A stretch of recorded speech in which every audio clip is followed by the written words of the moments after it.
What we do here is go back.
Hello there everyone, how are we all? Apologies that I'm slightly late. I was taking what can only be described as a massive shit. So, you know, that happened. You're just gonna have to come to terms with it, in all honesty. It is what it is.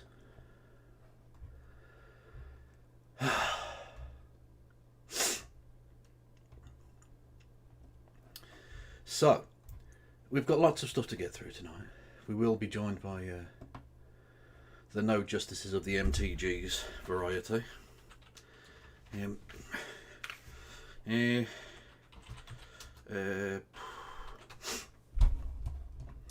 Yes, we're going to be taking a look at... sorry, apologies. I really did mean to have all of this sort of stuff set up.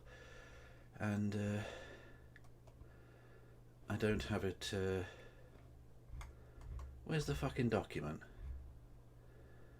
Oh, God. Sorry, everyone.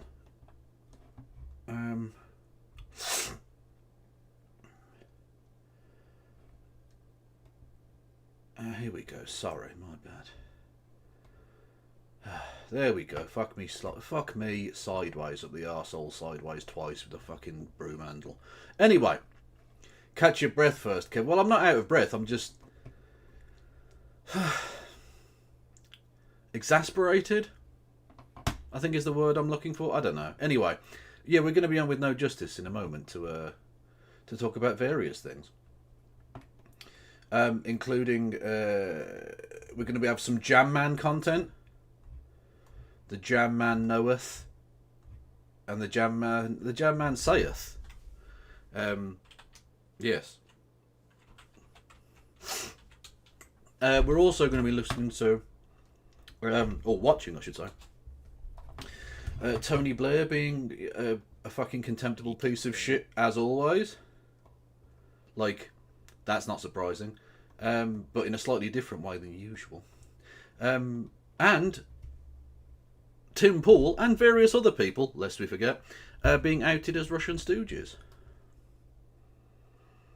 Yeah. He's not taking it well. Literally, he was being paid by a shell company funded by Russia Today. It just so happened that all of his views aligned perfectly with the Kremlin. Honest. He's a victim in this too. I have to say, for legal reasons. Oh yes, Arizal or David North London, we've got it. We got it covered. I know what I'm doing. I do. Honestly. Yeah.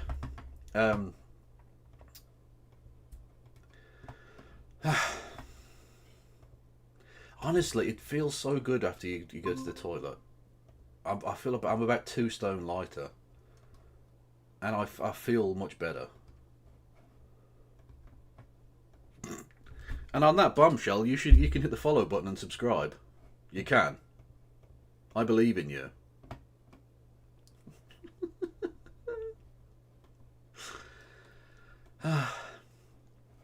Yes.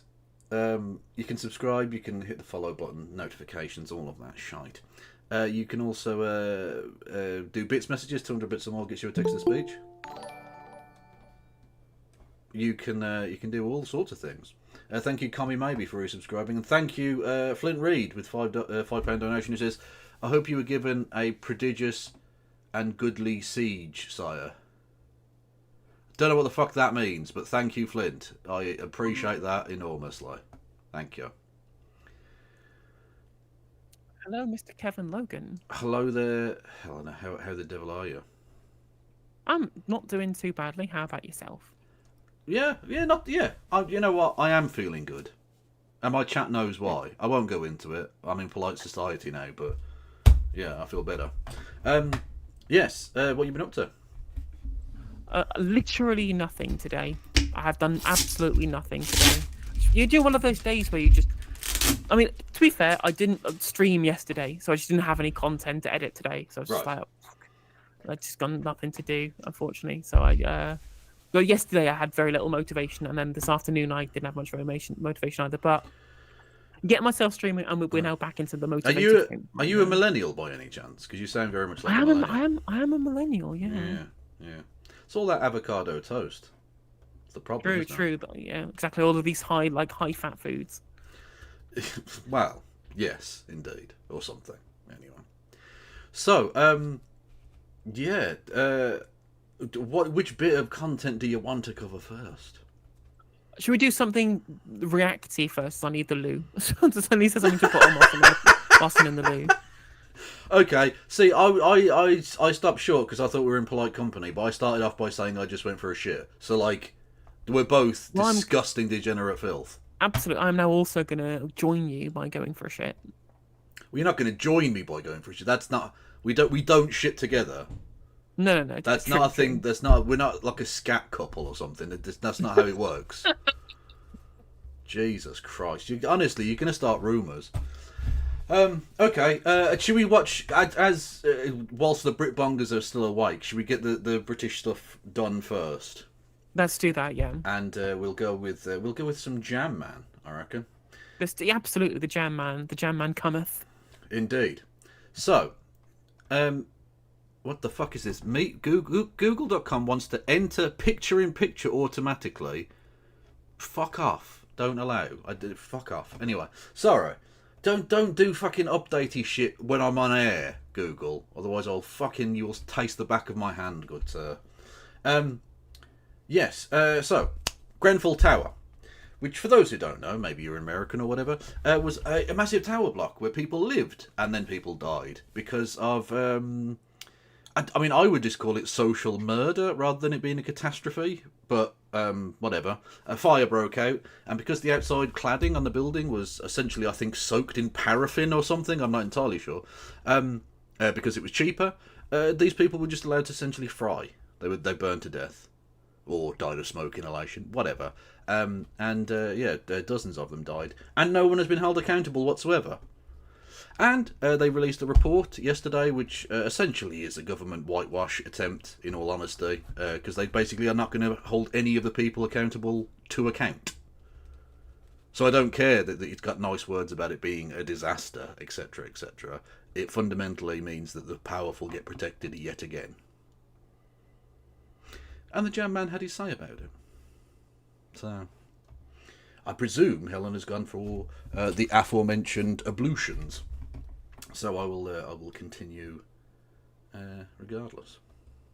He kept going, and he kept going, and he's with me now. Very good to have you on the show, Jeremy. What is first of all, your response to the report today? Thank you for inviting me on the show, and thank you for giving the emphasis on Grenfell today in the show. It's very, very important. My response is that at last there's been some information come out. At last there's been the condemnations required of those companies that lied and made a great deal of money out of Grenfell. At last there's a recognition officially that not one of those lives needed to have been lost. All could have been saved, all could have been prevented. And a recognition that the voice of the community demanding safety where they lived was not listened to, was not heard, and was not acted upon. I hope this is a step change in our attitude towards public rented housing like Grenfell, but also a step change in our whole attitude towards the way people live and building control regulations which are beset by fraud, by incompetence and by delays, which means that people live in dangerous accommodation. I can hear. Notice literally night and day, darkness and lightness comparison of the way in which the current leader of the Labour Party, Sir Pensioner Freezer, Casey, talks about the way people live.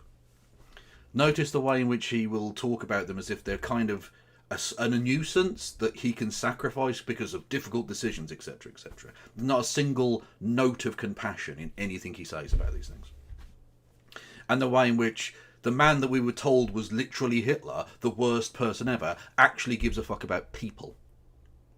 He wanted to put people first. And that's ultimately why they had to get rid of him. That was why they had to take him down. Through the lies and smears, that he was an anti-Semite or that he was working on behalf of the Czechoslovak government as a spy or whatever absurd bullshit they made up about him. It was precisely because of this.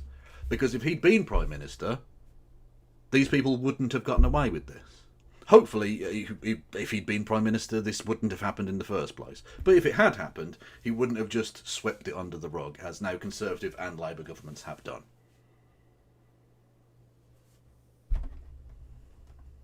Very vividly, the anger in your voice. Your erstwhile comrade, or perhaps continued comrade, John McDonnell, famously described to me what happened at Grenfell as social murder. Yeah. Would you agree with that phrase? Yes, he's absolutely right, because those people died for no reason other than the greed and incompetence of public officials, the greed of private companies. And so when the Prime Minister... Exactly. And again, notice the difference, dear friends, between the way in which the current leader of the Labour Party, the Prime Minister, talks about local government and private businesses and the way they should operate, because he's operating on behalf of those businesses. Not to try and curtail those businesses for the betterment of people, but to allow the free marketplace to just do what it will with people. I think that's an interesting, like I say, just a juxtaposition to notice. Thank you, Andreas, for what even is that? It's a celebrate the first super on a live stream. I don't know what that means, but anyway, thank you, Andre. You didn't leave a message, but you know what? The message has been received nonetheless. I appreciate that. Applied to the statement today, I thought the important point he made was there was a whole culture of contracting out. A contractor is employed to do some work. They employ a subcontractor. They employ a subcontractor. They employ a subcontractor. At the end of the day, you've no idea who's responsible for what. There's no responsibility anywhere. Local authorities underfunded, insufficient. And beyond just that, Lord Freeters donated Apologies. $3. Yeah. But does he condemn jammers? Thank you. I apologise. I realised that I'm now running 2 streams and that one of the streams couldn't hear the noises there. But anyway, thank you for that donation. Yeah, no, not just the point that he's making here about the underfunding of local council services, but the way in which those local councils, especially Tories, but not exclusively Tories, unfortunately, never hold private businesses, A, to account for the initial build quality. So you have houses falling down, you have, indeed, RAC-related things like, you know, schools and hospitals fucking crumbling into the dust. The upkeep of these places is so bad that, of course, the heavier machinery has to be taken from upper levels down to lower levels of the building in case it collapses. The floor doesn't fucking work. And when they do have that poor build quality, they never face any repercussions, and indeed are given further business in the form of new contracts to build more shit. One of these, with regards to the what Jeremy said there about contractors and subcontractors, right? One of the things that Keir Starmer talked about in his responses to the inquiry was this idea that, oh well, what we're going to do is the companies that are implicated in the installation of the flammable cladding, we want to ensure that none of them get tendered for public contracts anymore. Exactly, yeah. And I'm like, well, how do you know? How do you know if they're being tendered for government contracts anymore? Because if all you can do is scrutinise the initial contract that you send out to a private developer in one case, but they use a subcontractor who then hires somebody who also does dodgy cladding, how are you going to be able to have oversight of like a third order part of the contract? How are you going to be able to do that? And of course, with the way in which the evils of capitalism work, even if we do say somehow manage to, you know, say, okay, company X can't do this work anymore, all they need to do is set up a shell company called Company Y. Problem solved. Yeah. And it's the same people using exactly the same tactics, exactly the same thing, and the same outcome, but because they changed the letter at Company's house, all of a sudden it's absolutely fine. It's the same with bankruptcy. How can you go to the wall owing the taxpayer millions and then set up a new company overnight? And that's just allowed. That's fine. Yeah, exactly. Like the fuckers at Enron could have just started up a new business the next day. Yeah, it's fucking mental. It's absolutely mental. And again, and I mentioned this on Novara as well, because white-collar crime doesn't go punished. It doesn't get punished at all. Yeah, exactly. Because it's not really seen as a crime. It reminds me actually of the one of those things that goes around, like a question. What is it that's seen as classy when rich people do it and scummy when poor people do it? It's taking money from the government. I mean, yeah, that's saying on the government, and also defrauding people. Yeah, exactly. Yeah, like if someone, I hate this, like the penny pinching shittery of like if someone overclaims for like winter fuel benefits, we need to penny pinch everything like that. But Google can get away with paying 2% tax, and that's after we begged them to pay any tax. Why are we asking companies to pay tax? No. If you want to do business in this country, you will pay an appropriate amount of tax, or you can fuck off. We've got a 70 million people fucking market here, okay? We're an attractive option. And Google is a big company. You pay your fucking tax, or you piss off and we'll use Ask Jeeves, you cunt. Exactly. And that's the thing as well, is that what I find interesting is that what Jeremy does really well when he talks about this issue is talk about it from a class perspective, talk about how the fact these were poor people, the fact that these were people who were in the kind of housing they were in, the people from migrant communities, people from essentially from the bottom of the class hierarchy in this country. Not just capitalism doesn't just create the market conditions necessary for private companies to essentially treat human life like an externality that isn't relevant to their business interests or for their fiduciary responsibility. It also creates the societal divisions that makes some people worth less than others.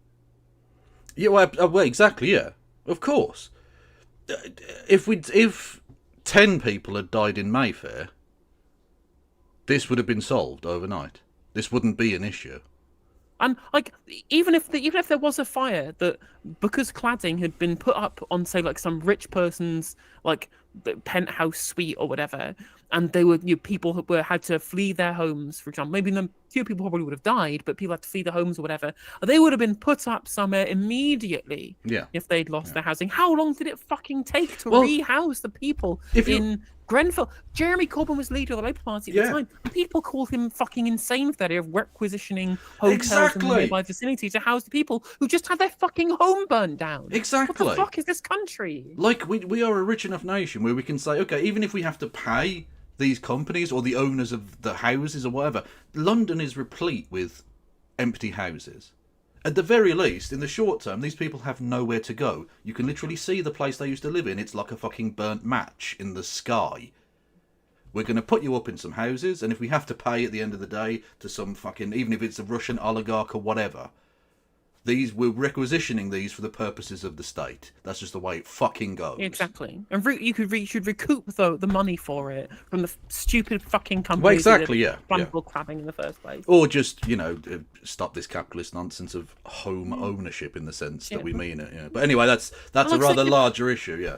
It's like where is people say when are we going to get justice for Grenfell? Like when are we going to see people from the water companies prosecuted, or the people from Fujitsu up in court for the crimes that they've committed? Like, when are we? Of course, we're not going to see it. Well, look, I'm still waiting for the fucking justice for Hillsborough, and those pricks were caught on camera. Look, we can see what happened. Literally caught on camera. No, just caught on camera. Caught colluding with other police forces to tamper with evidence and witness statements. We know this, and yet Duckenfield lives in California, perfectly free. At our expense, on a massive government pension. Indeed, and on a more recent, I mean, I guess I say recent in terms of what we've seen recently, but this has been going on for 50 fucking years. So, like, when are we going to see justice for the people in Palestine as well? Because there are, I mean, it is worth bearing in mind that some people do have it even worse. Yes. Yeah, absolutely. If you have power, you can avoid responsibility. It's as simple as that. Well, someone makes a very fine suggestion. Buckingham Palace has lots of empty rooms. We already pay for that. Why not? Yeah, we still fucking put them up in the West Wing of Buckingham Palace. It'd been fine. It's a bit of a weird one, but you know what? They've had a bad time. I reckon. Yeah, put them up in a little posh house for a bit. It's fine, actually. Yeah, agreed. Fucking hell. Although, if anything would have killed the Queen even quicker, it's seeing poor people living in her house. Good Lord. Ugh. True, she definitely would have a heart attack. One more point about Corbyn's reaction at the time. I got mad about this in Novara, but I'll repeat it again now. Do you know when he was at PMQs one day, and he was he was asking a question. He was wearing a green tie to commemorate the victims of Grenfell. Yes, I do remember about justice for Grenfell. He got fucking jeered at by the Conservative benches for it. These people are scum. These people are vermin. I hate them. They are genuinely subhuman, yes. Absolutely. And all four of the Conservative Party MPs who gave evidence to the Grenfell inquiry, all four of them were given peerages on knighthood.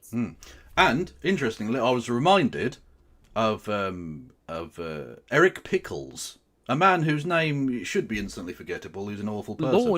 Lord Pickles now, yes. Formerly, he was within the Home Office at the time. He was something like the Minister for Fire Safety and Transport, or some shit like that, right? So basically the person in charge of exactly this kind of thing at the time that this happened. And so naturally was interviewed by the Grenfell Inquiry, of course.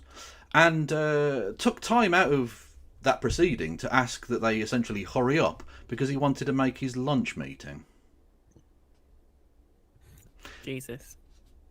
I'd forgotten that had even happened. And I'm disgusted with myself that I forgot it. Especially because Eric Pickles is a man who has never missed a lunch in his entire fucking life. I think you know what I mean by that. But perhaps it might do him some good, if he donated some of that money he makes from these after-dinner speeches and stuff to some of the victims of his crimes. Indeed. Eric Pickles, the only man in Parliament who eats bigger dinners than Gary Sambrook. He's an absurd creature. And yeah, like you say, now he sits in the House of Lords. But of course, thankfully, the Labour Party are going to get rid of the hereditary lords completely. So now we just have to put up with life peerages for dickheads that Boris Johnson and Keir Starmer chose, which is way better than whose balls you came out of, apparently, somehow. What? Why have we got life peerages for any fucker? Why are there peerages? Why is it still called the Commons and the Lords, like it's the fucking 15th century? What world am I living in? So apparently, according to Chatter, that Eric Pickles had an expenses scandal for eating too many biscuits, and that is a true story. He did. What a twat. And do you remember... Jim Speak says he looks like a Vogon. He does, he really does. His neck is wider than his head, and I don't know how that's possible. But he manages it somehow. Anyway, I'm reminded, of course, of during the expenses scandal, when there was this talk about there being second homes. You know, why do MPs who live just down the road get a second home at our expense? The whole point of having a second home is because you're from this place far away, and so you need a place to stay in London whilst attending your duties, you know? And Eric Pickles tried to make the argument that he needs a second home. I forget exactly where he was MP for, but it was somewhere quite close to London. And he tried making the argument that it took him 40 minutes on a train to get to Westminster. And that was so far away that he needed a home closer to Westminster. At our expense. He was the member for Brentwood and Ongar, which is in... West London? Kent? No, East London-ish, yeah. He... literally is Essex, yeah. Yeah. He tried to make that argument on Question Time as well, if I recall correctly. And naturally, the audience booed him. He didn't even get laughed at, he got booed. Trying to make the argument, look, people commute over an hour and back every fucking day. They don't get a second house, mate. Also, if you literally used a bike more often, it probably would help you as well. I'm just saying. Let me just find sorry, literally 27th November 2013, Independent. Eric Pickles, quote, "I didn't spend £10,000 extra on biscuits." He got banned. What? Eric Pickles in ministerial biscuit ban. Government ministers have been banned from eating taxpayer-funded biscuits at official events. You don't get McVitie's on our dime, motherfucker.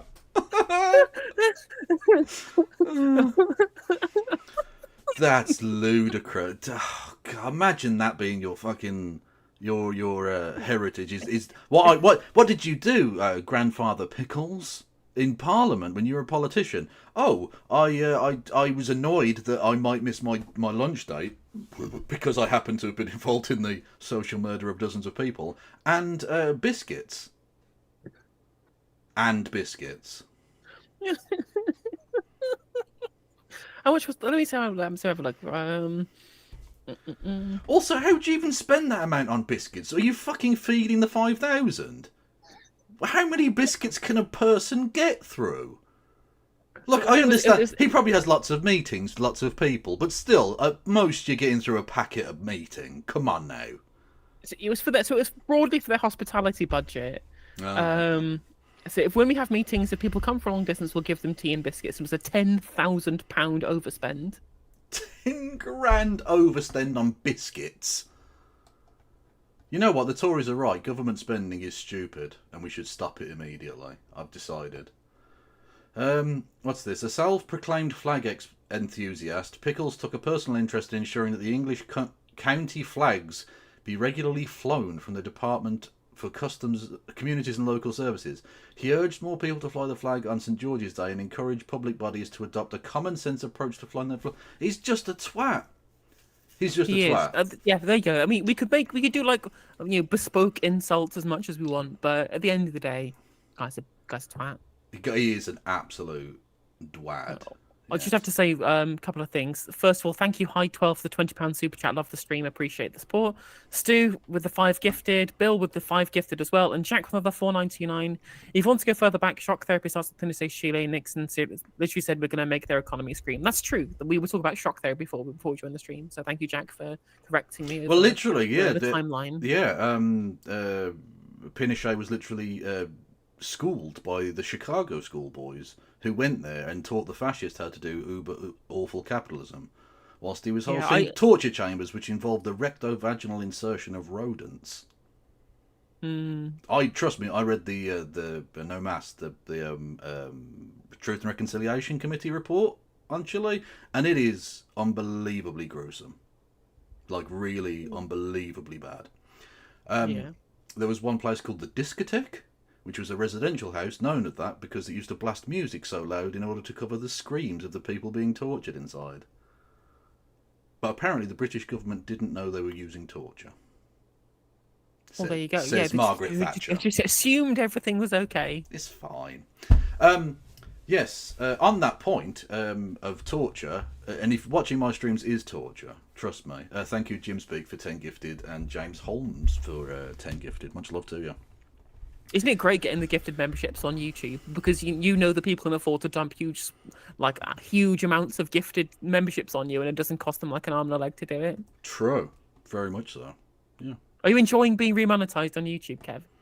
I enjoy it more than poverty, yes. Yes, good, it is nice, actually. And don't forget, you can give me and Helena money, because we on the left are so rich. As we'll see later, grifting on the left is much easier, obviously. True, very true. Anyway, Jam Man. Resources for their building control departments. Often the developers end up marking their own homework and ticking the boxes to say the work they've done is safe. I've got people in my constituency who live in private sector flats, leasehold flats, which they bought at great expense and great hardship to themselves, now can't sell, can't move, and have to pay huge amounts in extra insurance to pay for a fire watcher to be in the building to make sure it doesn't get burnt down. The developer doesn't want to pay. Jesus, fire watchers. It is like the medieval times. They literally used to have this. They'd have people walking the streets of major cities, because fire's like a massive thing throughout history, right? London's had several of them. Basically every big city's had loads of them. So they'd employ people to walk around, checking that nothing was on fire and putting anything out that might be on fire. So we've literally gone back 500 years. Thanks, capitalism. You really have. You've done us a fucking proud one. We've got all the technology in the world that means we shouldn't need to do this. And yet, what next? Here we are. You know what we need? Black Death outbreak. Let's go! Workhouses, let's bring it back. Let's go. No, I'm saying let's go old school. We need Black Death outbreak. Bring out your bodies. All the and then we can just pretend we're living in a fucking Ren fair. Fuck it. Actually, I tell you what I really want. What I really, really want. You want a zig ah? I want to get invaded by the Danish again. Yeah, no, actually, I'm for it. Yeah, let's go. Get them to fix our society. Denmark. Well, the Danes and the Norse, of course. Denmark and Norway. If there were two countries I want to be invaded by, it would be them, I think. Yeah. I mean, given the situation in the country, with the rise of Reform UK, I think it's very legitimate for the Danish to engage in a special military operation to denazify Britain.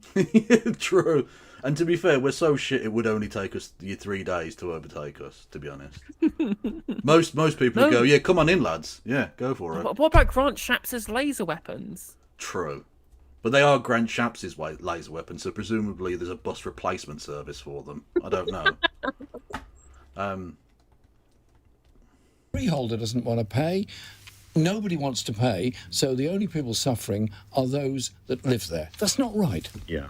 You've made the point in the past, this is not a natural catastrophe of any kind. This is a political story as well. Keir Starmer said also in the comments today that he was very struck by how people of colour and working class people were not treated in the same way as middle class people, I might say, the rest of us, as it were.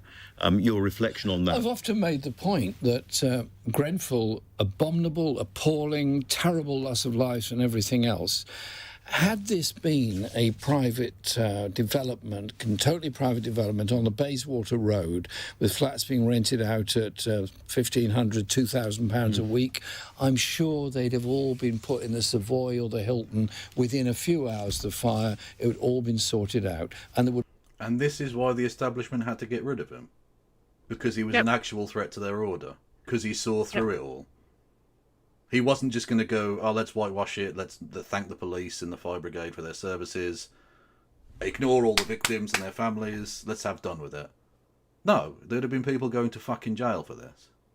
Exactly. Like, the response from our political class when something systemic happens is just to say, "Oh dear, I'm glad we managed to clear up this mess," rather than actually think about something that might prevent that mess happening in the Well, first place. exactly. Or prevent it from happening in the future. Because, of course, there are still loads and loads of buildings up and down the country, literally within walking distance of where Grenfell Tower still partially is are buildings with this cladding on them. Because Exactly. they haven't done anything. Because austerity has totally destroyed Britain's ability to do anything. Well, the thing as well is that they obviously kept thanking the fire brigades, and I'm just like, you're not thanking them by listening to their fucking concerns, are you? Not just afterwards, but before. People from places like the FBU have been calling out our lax approach to fire safety in this country. Yet we'll happily applaud them when they put their lives on the line trying to ensure that people don't die in And- fires. Do we actually take their advice on how to prevent these fires so they don't have to risk their lives in the first place? No. Or do we pay them commensurate with the enormous danger they put themselves in? No. We don't even clap for them. They didn't even get clapping. They just got told that they were communist scum for wanting public money, for literally putting their lives on the line the way the police pretend to. Yeah. Would have probably been proper fire regulations in place in the first place. It's contempt for the poorest, most vulnerable people who make London run. And you heard one of those people talking about, I think it was his uncle, coming in and protesting before the fire happened with placards about the condition of the building and being told, like so many other people, he was a troublemaker. Well said, that point. I was at Grenfell the day after the fire, and in fact it was still smouldering and it was there, and I was talking to the families who were in the centre, in the church, getting the food and so forth, and they were obviously desperate. And I remember a man coming up to me, he said, "You know what, Jeremy? You know what? I've been down the town hall so many times telling them this was going to happen." And they said, "What do you know about anything? Who are you? Yeah. You're just a tenant." And I assume there from what you've been saying, you'd like to see criminal convictions follow this. I asked that question to the Prime Minister today. I think there has to be a lot of lessons learned from this, and one of them is there's no hiding place for these crooks. But to be fair, when he asked that question, Jeremy Corbyn went, "Who are you? I've never met you before. I don't know anything about this." What? I don't know. Did someone speak? I didn't hear anyone. Anyway, we're not anti-Semitic. Bye. That's what he said. That caused his deaths. It's a very new Well, kind it's of been House of Prime Commons Minister. today. I must just ask you, You are sorry? This man could have been Prime Minister. Should have been, yeah. Shouldn't have been. since you're here, about sure. the group that you're part of. There's yourself and 4 of the independent so-called Gaza MPs as a group. Oh, don't call us Gaza MPs. We're MPs who've all Yeah, what the fought- fuck is this? Gaza MPs? This is the narrative now, isn't it? These Yeah, are it's- Palestinian MPs. Jeremy Corbyn, MP for the constituency of Khan Yunis. Literally. Yeah, that's what we've got. That's 5 of them. So we've got Rafah, we've got Khan Yunis, we've got Gaza City, we've got Deir Ibalah, and we've got Gaza Strip at large. Yes. The MP for West Bank East. Boom. It's ridiculous. It's absolutely ridiculous. But of course, Jonathan Ashworth on TV, yet again, still moaning about it. It's been 2 months, Jonathan. Please leave us alone. It's like Big Brother. It's like literally having the fucking video screen from the 1985, right? He's just there. Whenever you turn the TV on, he's just there. And I feel like, do I have to do the 2 minutes of hate for you, Jonathan? Will that make you go away? on Gaza, but lots of other issues as well. That's exactly what I was going to ask you about. You were gonna correct yourself, Is there a social or indeed socialist agenda across other issues that you share? Absolutely.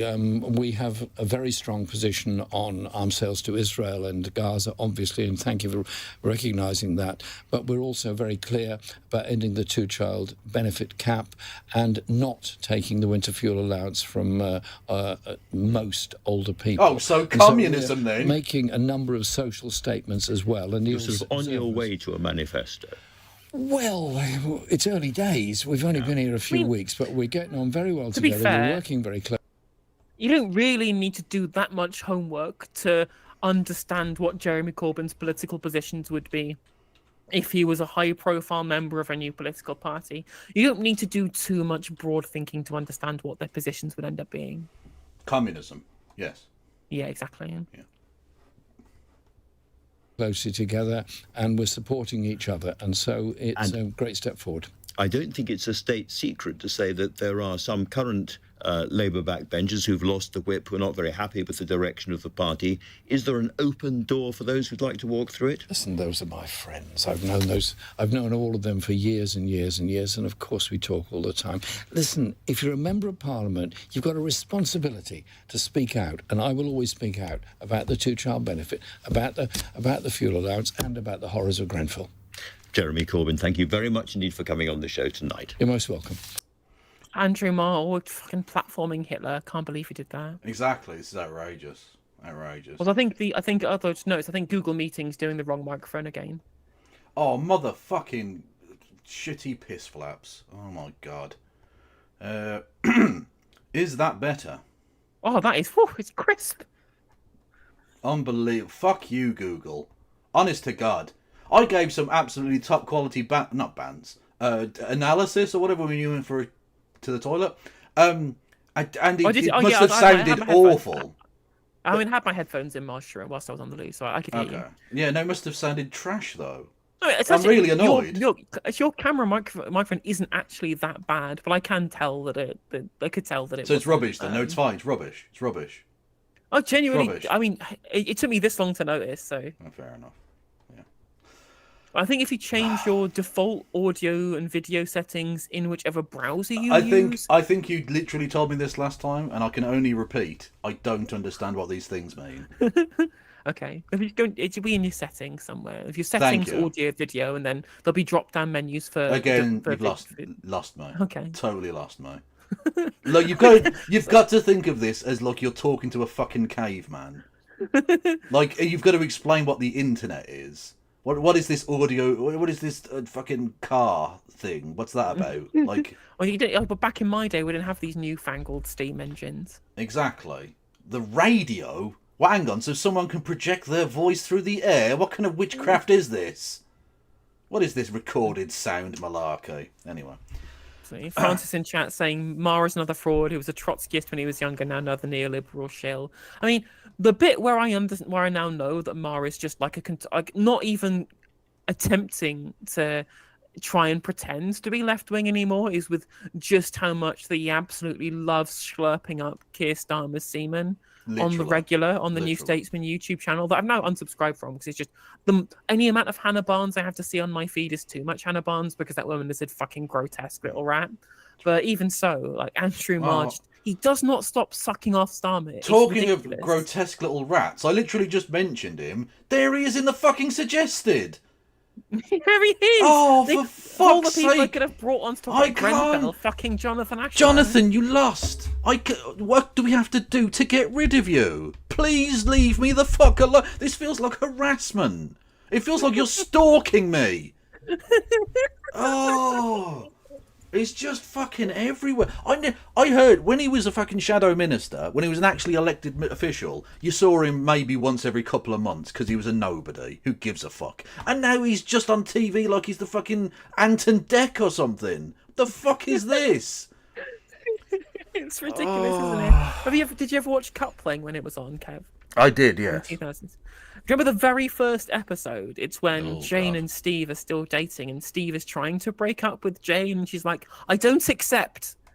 You can't not accept. We're not dating anymore. I'm breaking up with you. Well, if I don't get a say in it, then I won't accept it." This is Jonathan Ashworth with the electorate. Literally, yeah.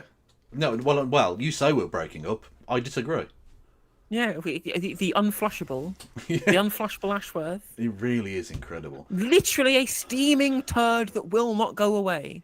True, and it smells, Jonathan. Honestly, you smell. You smell of shit. Anyway. Oh, God. Oh, did you see that Priti Patel lost in the opening round of the Tory election? To Mal Stride. How? I was incredibly surprised. How do you lose to Mel Stride? Like, I genuinely think I could beat Mel Stride. I'm not a Tory MP. I'm not even allowed to run, and I reckon I could get more support than him. Genuinely. My theory as to why Priti Patel lost in the first round is so there's a. Is it there's because thing she's a called the- smug cunt? Because that's a big thing for me, certainly. Well, I actually think she's probably the as far as I was concerned, I thought she was the candidate that Labour would most be scared of because she is also right wing enough that the Conservative membership will vote for her, and also charismatic enough that I think she could win round the electorate in the way that someone who's a fucking non-entity like Jenrick or Stride wouldn't be able to. But the reason why I think that she didn't win the leadership election is that internally in the party there's a thing called the Conservative Democratic Organisation, which essentially was set up after Boris Johnson was ousted to make the party more internally democratic and try and get rid of the unelected body at the top, and like in the 1922 committee, and the people who get to call the shots at the top have far less power than the membership. And so she was spending loads of time in the background while she was on the back benches trying to get in the good books of the membership by saying how terrible it was that Boris Johnson got ousted and the current crop of Tories don't represent you, membership. I'm the one who truly represents you. We need to be a member-led party again, which is, I guess, if you are a Conservative, I can see why that would be appealing. But this undermining of the parliamentary party, given that basically every single candidate is somebody who was a front bencher under Rishi Sunak and Liz Truss, means that she's essentially somebody who's backstabbed a lot of the people, both within those people and within the parliamentary party as well, by being somebody who thinks that she knows better than the leadership that they all got behind, whilst trying to foment stuff in the background. And I think that's why MPs from the PCP rejected her in that way. She was spending too much time courting the membership, not enough time courting the MPs. It's the only reason I can think, because otherwise I think she'd be the candidate that they would definitely pick. But shows how much I know. Well, I mean, whoever they pick, they're a bit fucked, in all honesty. Which is Cleverly. nice. Cleverly is the one I think who has the best chance of being able to make them Probably. electable again. Probably, which is why they'll go with Badenoch and her Oh, yeah. anti-Doctor Who situation. Like that's Or Ozempic Jenrick. Ooh, Bobby J. Hello. Yes. Oh, sorry. Yeah, this is his true new moniker in his American-style pitch for to make the Conservative Party even more artless and disinteresting as possible by calling himself fucking Bobby J. Wasn't there another Bobby who ran for president and what happened to him? What happened to him in America? That Bobby. I can't think. Anyway, I hope that doesn't happen here because that would be terrible, obviously. But I'm just saying it happened. America, didn't it? Anyway, another person who unfortunately ran for president, and I can't complete the joke because terms of service, Tony Blair. Yeah, I don't even know which clip you want me to play here, because there's the weird immigration bit that he did, which is ghoulish and terrible, but there's also, he's just been interviewed by Sophie Ridge. By Sophie Ridge, yeah. Yeah, he's doing the War Criminal Rehabilitation Tour 2024. Is he selling a book or something? Why has he just appeared out of the crypt again?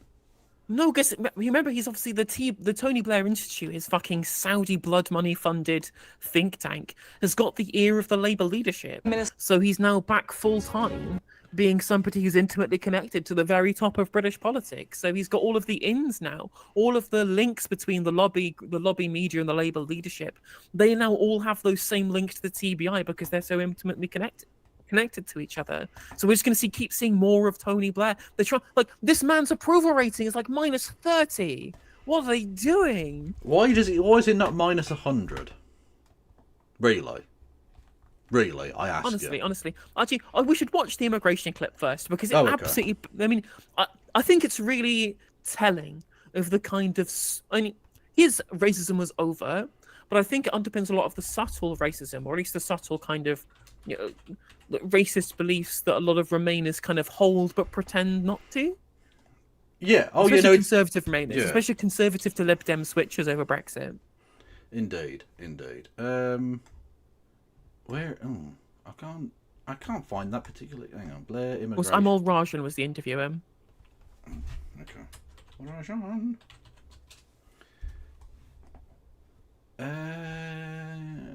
I can't see it on fucking YouTube anywhere. That's very. I think it's just on. I think the clip's just on Twitter. Okay, well, we'll go onto Twitter then and say Tony Blair immigration.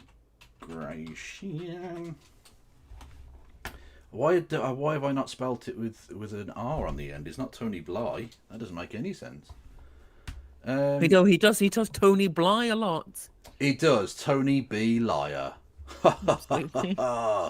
Solid memes It's from frustrating. It's 2003. frustrating that people keep saying there's people on the right will call him Tony B. Liar all the fucking time, and I'm just like, yeah, but you think that he lied about something fucking completely nonsensical rather than the really important lie about the whole fucking war that he started. Exactly, yeah. You think he lied in order to do a white immigration fucking replacement thing, whereas actually what it was the murder of loads of people and the use of British land as black sites for torture. An extradition, of British citizens that he did nothing about for years. And the PFIs, which are fucking us over sideways. But thankfully, he's going to do another round of it via his proxy.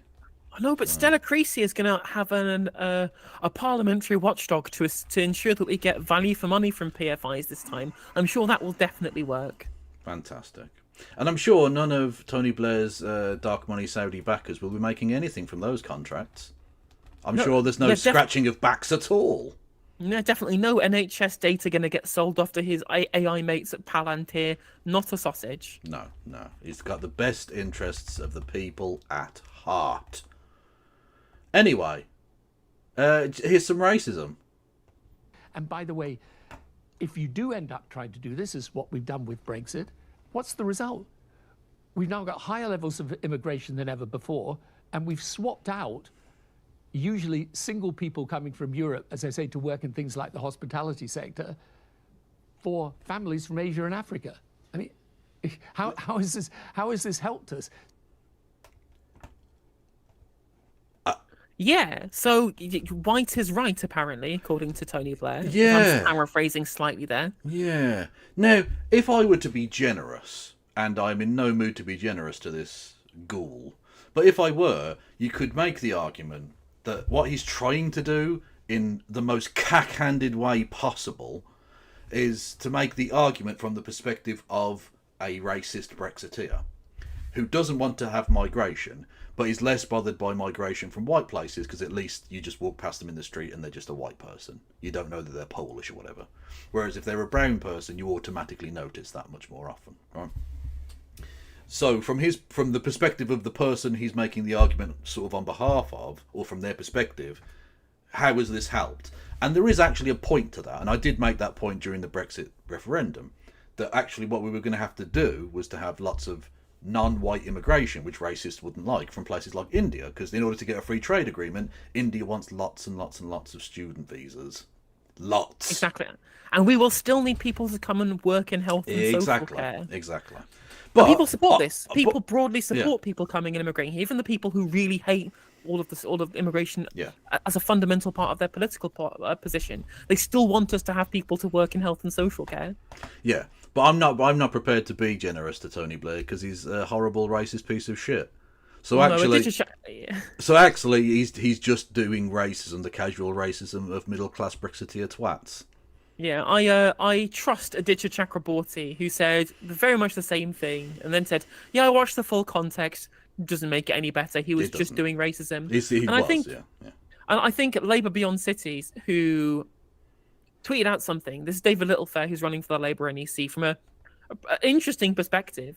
He's very much a non-partisan member of the party who dislikes the lack of electoral application from the left, but supports lots of left-wing policies and working class people represented in Parliament. But a really interesting and important point on this, which is that this is what he said specifically. If you boil down the average Remainers ideology, what you'll find is the old racially exclusive premise that we built the Commonwealth to counter.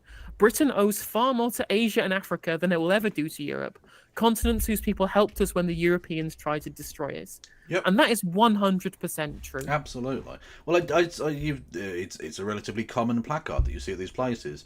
We didn't come to Britain, Britain came to us. And it's true. The people of Jamaica didn't go to Britain. Britain took slaves there. You know what I mean? Britain made these places what they are. They extracted unbelievable wealth from them. If you literally, there's a fantastic book which I would advise people to read by William Dalrymple about the amount of, it's about empire more broadly, but he goes on about the amount of wealth that's been extracted from India by the British Empire, and we are talking trillions. Trillions and trillions. The amount of cotton that used to be produced in India literally caused economic crashes in places like Mexico. They were that powerful. And we went there and took all of that wealth for ourselves over the course of centuries, as well as starving them and all the rest of it. And then when a few Indians turn up and go, can we work in your hospitals? Apparently that's a problem. And after all of this as well, after all of what we did to them throughout the wealth extraction under the EIC and things like that, they still turned out in their hundreds of thousands to fight for us in World War II.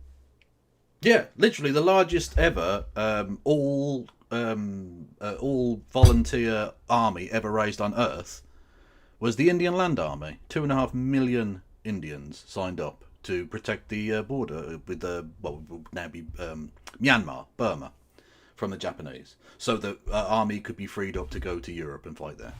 2.5 million Indians volunteered to do that. Yep. Let's also not forget as well, if we're going to talk about volunteers who helped Britain out in World War II, who then had it thrown back in their faces, you got to remember that Palestinians fought for the Allies in World War II as well, in return for the idea they would get a state of their own once the territory was carved off after the British Mandate. That went well, didn't it? And of course, as an extra little bit of a tie into this discussion about immigration, one of the nations that helped out enormously were Poland. When Poland was defeated, much of the Polish Air Force escaped to Britain and made up, I think, something ridiculous like about 10% of the overall fighting capabilities we had at the start of the Battle of Britain, without which we would have lost. Mm-hmm. And then 50 years later, racists were like, we don't want any fucking Poles.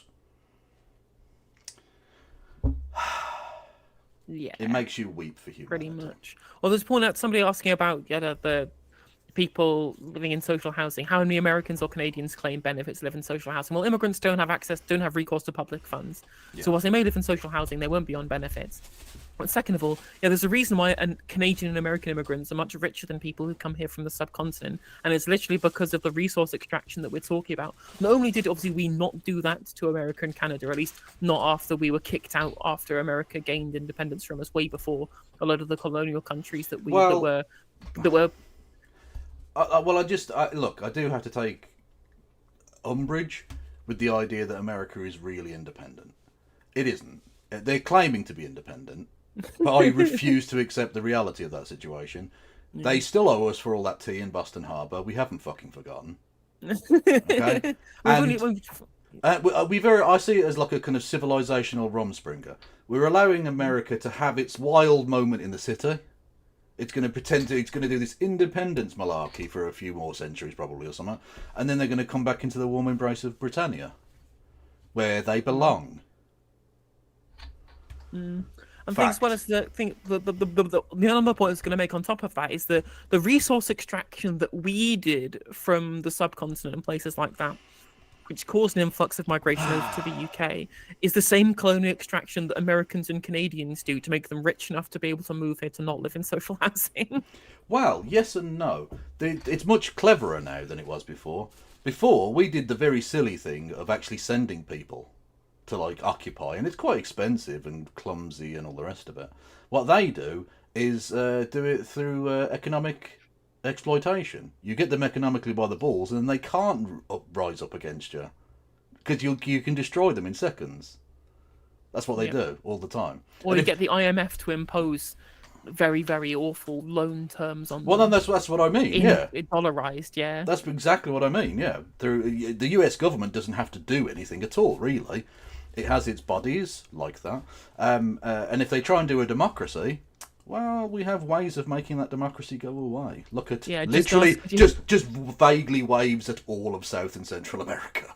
Or Africa as well. Just ask Patrice Lumumba how he felt about American interventionism into democracy. Even in white people places. Look at Italy. Just look up Italy. Trust me. After the war, America did not allow democracy to flourish in that place because they might have voted for a socialist. I mean, yeah, literally, Operation Gladio made that there were stay-behind squads at the behest of the Italian government from NATO there to keep weapons in case of a socialist takeover. And guess where those weapons ended up? In the hands of the post-Mussolini party that's now back in government again. Yay!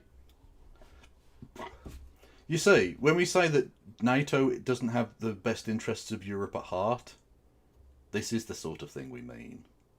It's why it's funny to me how so many right-wingers are just like, oh, well, I hate the European Convention on Human Rights. Like, you know, the ECHR was initially made to stop communism in Europe, right? Yeah. You know, one of the main reasons why Churchill helped write in the way that he did was to ensure that all of these things made sure that there could be any signatory could never have a communist government at all. Yeah. Exact portals, you're absolutely right. The Americans don't seem to realise we've hated the French for longer than you've been around. We can wait this independence malarkey out. Okay? You're throwing your little tantrum, but we'll see. We'll fucking see. I want a history stream from Kev on this. What, on Operation Gladio specifically, or on just America fucking people over through colonial? Well, technically it's not colonialism; it's just economic imperialism. But yeah, I mean, yeah, it's comprador capitalism, is what a lot of people call it. I think it's a good. Yeah, that's I think pretty fair. Yeah. Anyway, so that was Tony Blair being racist, specifically, and then he was interviewed by Sophie Ridge, who we were talking about the other day, and she's back, which is nice, I guess. I don't know. Anyway, this is an hour long. I don't think we're going to get through all of this, but either way, they're talking about stuff, I guess. Let's have a look. In the week of the Grenfell inquiry, which blamed the disaster on decades of government failure, including his time in office, he accepts mistakes were made. I don't think you're ever going to get a situation where, you know, decisions are perfectly taken in perfect circumstances, and He does look more and more like the evil painting from Ghostbusters. I was going to call him a Peter Stringfellow von Carstein, but Yeah, there's a Stringfellow vibe, certainly. That's one for the Americans. Don't bother Googling it, you don't want to know. there aren't accidents or tragedies that occur. It's just important every time they do occur to try and learn the lessons of them. So you're not going to support the underfunding of local council services? Because that would be making sure they occur again, Tony. Tony. point. Tony! We also talk populism, his track record on immigration, and he tells me that he's involved right now in diplomacy in the Middle East, warning the risks of escalation. Because he's taking the piss. Like, the guy that did more than... other than George W. Bush, the guy who's done more to destabilise that region than any cunt. Is there, like... Lads, listen to me. Well, I know about peace. Come on now. He was a Middle East envoy, was his very first job after leaving office. Yeah, because literally they just thought satire needs to be killed. Exactly. Like, it was his second post underneath being head of the irony department. Yeah, literally. Like, it's absurd. I mean, why not make fucking, I don't know, a serial killer the head of the fucking police? Oh, yeah, that wouldn't change a lot, would it? Actually. That'd be fine. They could just get away with it better. That's the problem. If you're going to become a serial killer, become head of a fucking police force. And they'll never catch you. You'll be fine. Yeah, or we could have somebody who conspired to beat up a journalist as prime minister. That's also a thing we could do, Yeah. Or a guy who maybe didn't prosecute a serial child sex offender as the head of the prosecution service. He could become prime minister too, you know. So Tom Wright is saying that Tony Blair looks like if a 5-year-old was commissioned to do his waxwork from Madame Tussauds. Yeah, a little bit. There is a waxy quality to him, yeah. Yeah, exactly. Yeah, absolutely. He's always been a pretty shiny motherfucker, to be fair, yeah.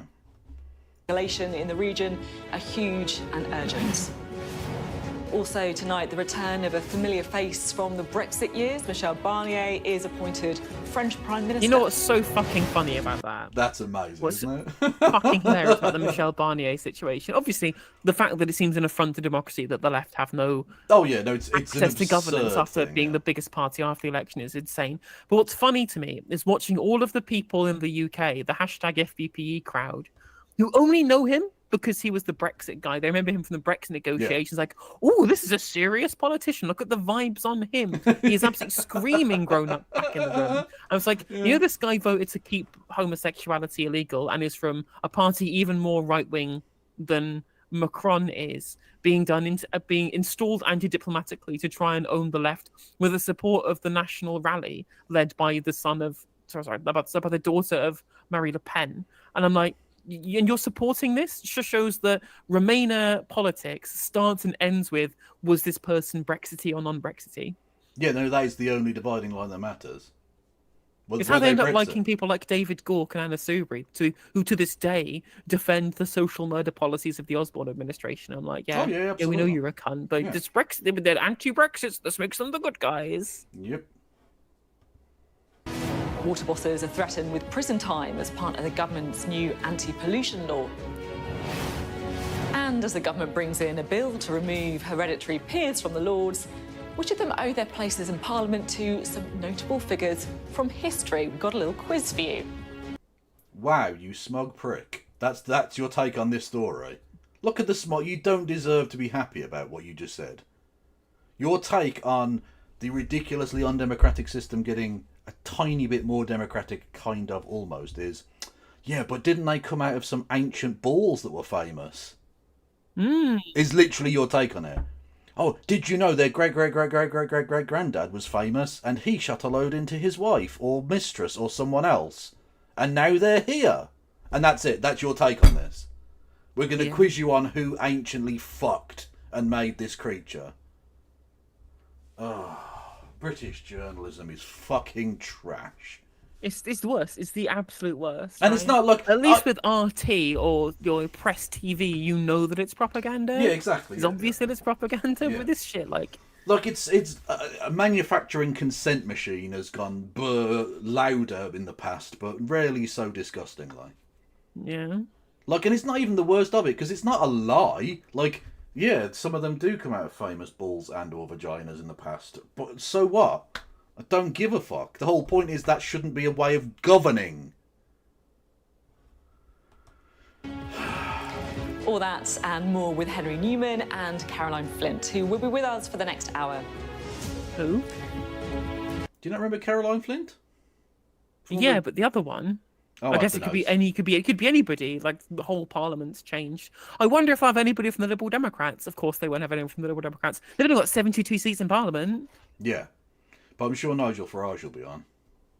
Yeah, they had Richard Tice on yesterday. For the first episode back, they had Richard Tice with Jonathan Ashworth. Oh, God, honestly.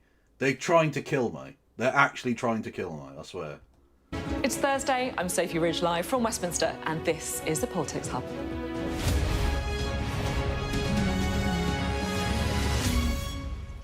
I heard you humming along to that. Stop it. I was hammering on something, yeah, absolutely. So much better than Politics Live. Good evening. True. Now, it's fair to say there are some challenges facing the country. We spend more on debt interest payments than schools. Taxes are at their highest level for decades. Prisons are full. And according to the PM, the NHS isn't on its knees, but on its face. And that's just the UK. I mean, if you zoom out... They managed to make it even more homoerotic. It's not on its knees, it's on its face. What, with its ass up? What? What is this? Well, that's literally a line that Keir Starmer talked about on the literally said on the campaign trail. True. As a whole, well, I can't remember a more precarious, more unpredictable period in my lifetime. So it is fair to say that we're crying out not just for leadership, but the right kind of leadership. Well, on tonight's programme... So why are you bringing on this fucking war criminal then? Yes, so here's an example of how not to do it. Tony Blair. Yeah, I don't think this establishment creature is going to take that line, unfortunately. Oh, there he is with Bertie Ahern, the guy that hollowed out Ireland as well. Two of the most ghoulish people to come from these islands in recent days. Awesome. We'll hear from someone who thinks he's got at least some of the answers. So Tony Blair's written a book on leadership, which presumably means he's not impressed with what he's seeing. He's a man I'm sure every single one of you will have an opinion on. Today I spoke to him about his worst mistake, his worries about populism, and his advice for Keir Starmer and Rishi Sunak. Wow, this establishment piece of shit has a problem with populism. Colour me shocked. I think as well as he talked about his worst mistake. You know, he'd previously said that his worst mistake was the Freedom of Information Act.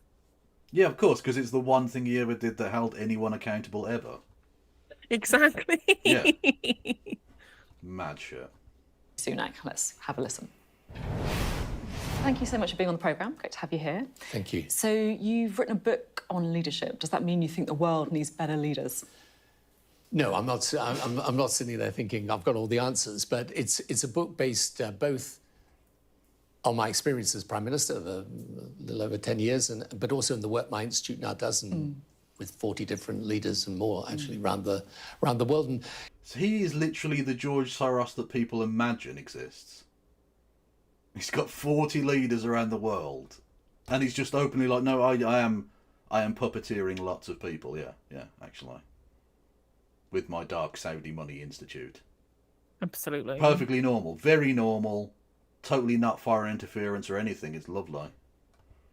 you know, the thing about being a leader is that, you know, in any other walk of life of importance, there would be lots of books written about, you know, what are the guidelines, what are the rules, what are the lessons, and yet there isn't really for political leaders. So it's written in a very simple way, I hope easy to read way, and you know, just is based on what I learned. It's interesting you say that there's no kind of guidebook for how to be a good leader. And it did make me kind of reflect a bit on leadership here in the UK and some of the issues that we've had. Okay, right. I'll give you one incredibly simple thing to add on to the potential guidebook for being a good leader. Don't start any illegal wars based on lies. My first suggestion to people who want to become a leader is don't do that. Yeah, that's fair. Yeah, you know what? I will go with that. Sure. You know, we had the Grenfell inquiry out yesterday, which really laid bare, I guess, like a failure of successive governments. Made me think about the post office scandal, the infected blood scandal, you know, these injustices that have gone on for decades. Do you accept there has been a failure of leadership and of government? Yeah, I mean, I think, look, I mean, it's a difficult thing to say, but it's... Miss Hire, it's funny that you use that analogy. They say Tony is like a Church of England vicar, mealy-mouthed and has blood on his hands, and yet thinks he has the moral yardstick. Because literally, for a decade, I read in Private Eye, their like mock-up of Tony Blair every month was literally a fake newsletter of him as the priest from a local council, or priest from like a local parish, as literally the way in which they communicated that thing, and it was fucking brilliant. So I don't know if you're riffing on that, or whether you just noticed the same faux piety. I don't know. It's the honest truth. However good your system is, and however well-intentioned it is, and however hard people work, they're going to make mistakes. And it's important you hold people accountable for those mistakes, of course. But I don't think you're ever going to... Says man who has not been held accountable for his mistakes. Well, that's true. No, he wasn't a mistake. He still to this day doesn't think the Iraq War was a mistake. So, but international law disagrees. to get a situation and where... true, to be fair, you know, to be fair, I don't think it's a mistake. I just think that he's evil. Well, okay, yeah, but from a legal perspective, it's a mistake. yeah. are perfectly taken in perfect circumstances, and there aren't accidents or tragedies that occur. It's just important every time they do occur to try and learn the lessons of them. And you say, you know, you talk about leaders growing into the job, getting better, because at the beginning you don't really know, with the greatest respect, kind of what you're doing. Is that why some of these problems happen? You know, how do you change the system if you don't know what levers to pull, if you don't know what's broken? Well, it's a great question. And of course, it is a question you confront, because in most walks of life of importance, you know, you'd never think of putting a CEO in place in a large company that hadn't had experience of leadership in a company. You know, you wouldn't go into the stands of football supporters and say, OK, give me the most enthusiastic person, we'll make him coach of a Premiership team. Well, some fans might think they do a better job than the bosses, right? Might have a point.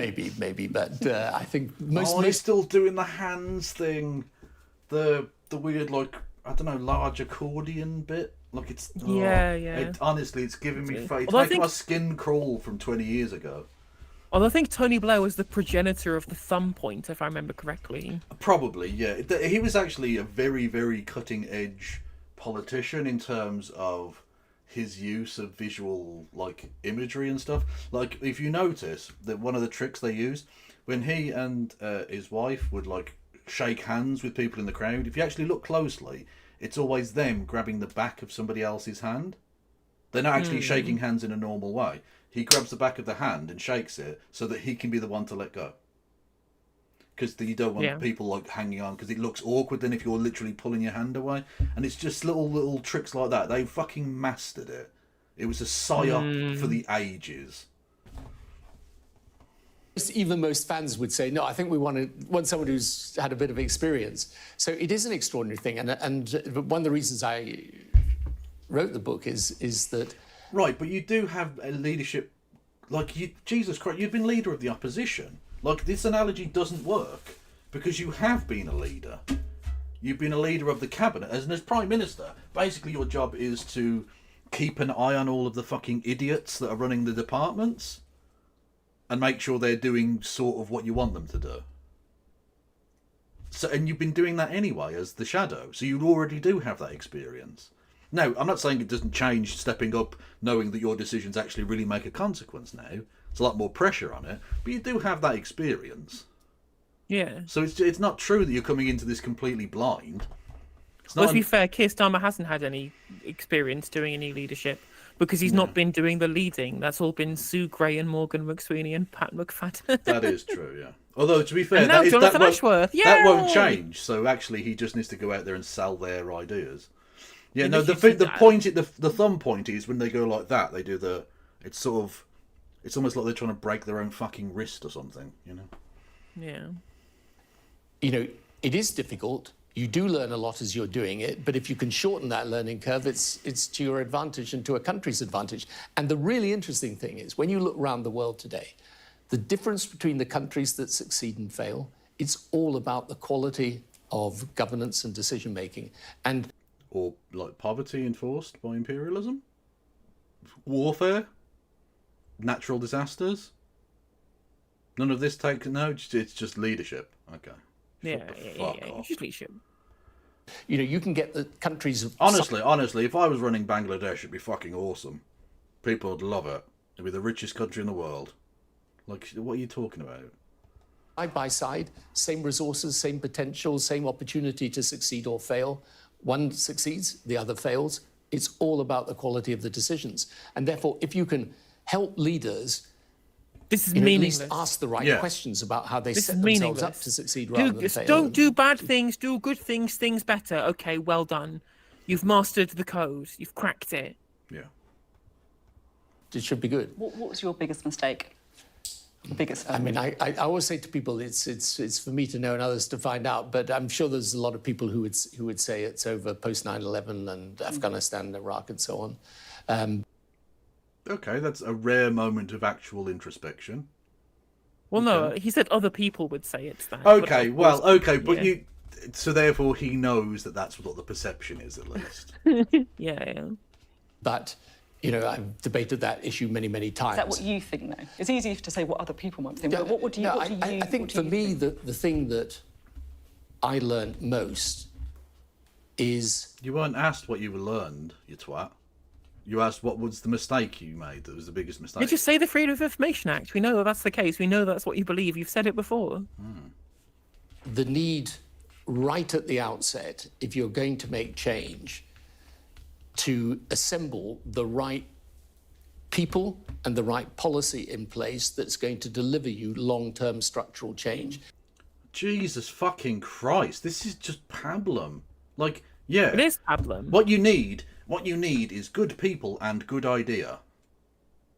Although what this is, right? What I actually think this is, I think this is very calculated from Blair. What this is there to do is to lay the groundwork for future technocrats to be in charge. Yeah. To say, oh well, we need the right people in the right places, which means that you can't elect them. You can't be given the. Sorry, one sec. The people can't be given the ability to make the wrong choice on who is in the positions to see that lasting change, right?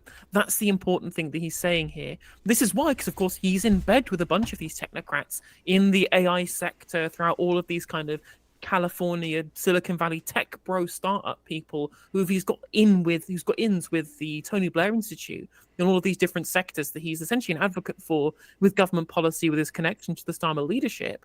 Of course, connection to people like Palantir and Peter Thiel to try and get their mitts on the NHS data by saying, oh, if we don't have the right people in the right places, then that's a mistake that we could make. Well, the mistake then is democracy, i.e. if the people, the populace, he's already says that he doesn't like populism, the rise of populism is bad. He doesn't say if you elect the right people, then they're the right people. No, he's trying to undermine, lay the groundwork for people to think that democracy should be replaced with technocracy. Also, thank you, Argonian Bum, for the 14-person raid. Welcome in. Welcome to the No Justice stream. We talk about UK politics from a socialist perspective 6 days a week. If that sounds like your thing, please drop a follow on here and indeed on youtube.com/NoJusticeMTG, where I also stream and upload all my edited content there. Please do subscribe or follow on both. It's free to do so. YouTube and Twitch viewers, please go follow Argonian Bum over on Twitch for more political content should you wish to do so. I am joined on this Thursday evening. In lieu of question time, I've been joined by Kevin Logan at KFLogan1875 over on Twitch and at Ploppy11 over on YouTube. Another socialoid from the UK. If that sounds like your bag, please go and drop Kevin a follow. We are currently watching Satan on Sky. No, look, she's not that bad. Okay? Sophie Ridge is not that bad. But she is talking to Mega Satan. Absolutely. Tony Blair, yeah. And in my first term, leave aside all the foreign policy stuff. In my first term... No, whoa. Let's not leave aside the foreign policy stuff, actually. I think that's quite important to your legacy. Maybe we should talk about all of the dead people that you killed. Do you have the blood on your hands, mate? Maybe that? You killed 1 million people in Iraq. It's incredible you can have the brass neck to come down here and urge another Iraq war. That's a terrible impression. I'll never do it again. True. Well, thank you. Yes. But the point is still true. He did. Yeah, true. But did you see Galloway's thing on the radio the other day, or on the Iranian state TV thing he does, going on about how fucking brilliant Putin is and how he's transformed Russia for the best. Like what? I just realised MOATS stands for the mother of all talk shows. Yeah, no, that's exactly, yeah. What did you think it was about? Moats, like rings of water around large buildings. Yeah. It was just a big fan of defensive techniques from the medieval castles. Really, he was going to call it Mott and Bailey, but he thought that would be a bit much,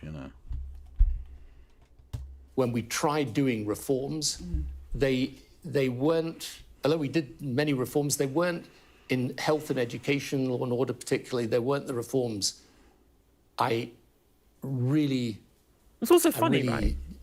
Thought on the Galloway topic as well, talk about his saying how great Putin is. Well, we're literally just watching Tony Blair, who first of all, when he was prime minister, MI6 interfered with the Russian election to ensure that Putin beat Zyuganov to become the Russian president over the KPRF. And on top of that, when Blair was also in government near the end of his tenure, or maybe during when he was linked to the Labour Party during the Brown tenure, he said, we need to forget about Chechnya and to ally with Putin to take on Islamism. So if we're going to talk of fans of Vladimir Putin, you're staring at one right now. Yeah, he's a bit Gerhard Schroeder, the lad. Definitely. It's true. Schroeder ended up on the fucking board at Gazprom. Whereas this guy doesn't do it quite so obviously. He just owns the people who run Gazprom instead. Exactly. He just goes to the fucking opera sitting next to Vladdy. Love it. Were the right ones. And in my second term, when I reorganized government, introduced things like the delivery unit, and which is now replicated in different parts of the world, I had a much clearer understanding how to make the system work and how to do deep reform. It's interesting. It feels a bit like you're saying that you should have gone further, if anything, earlier.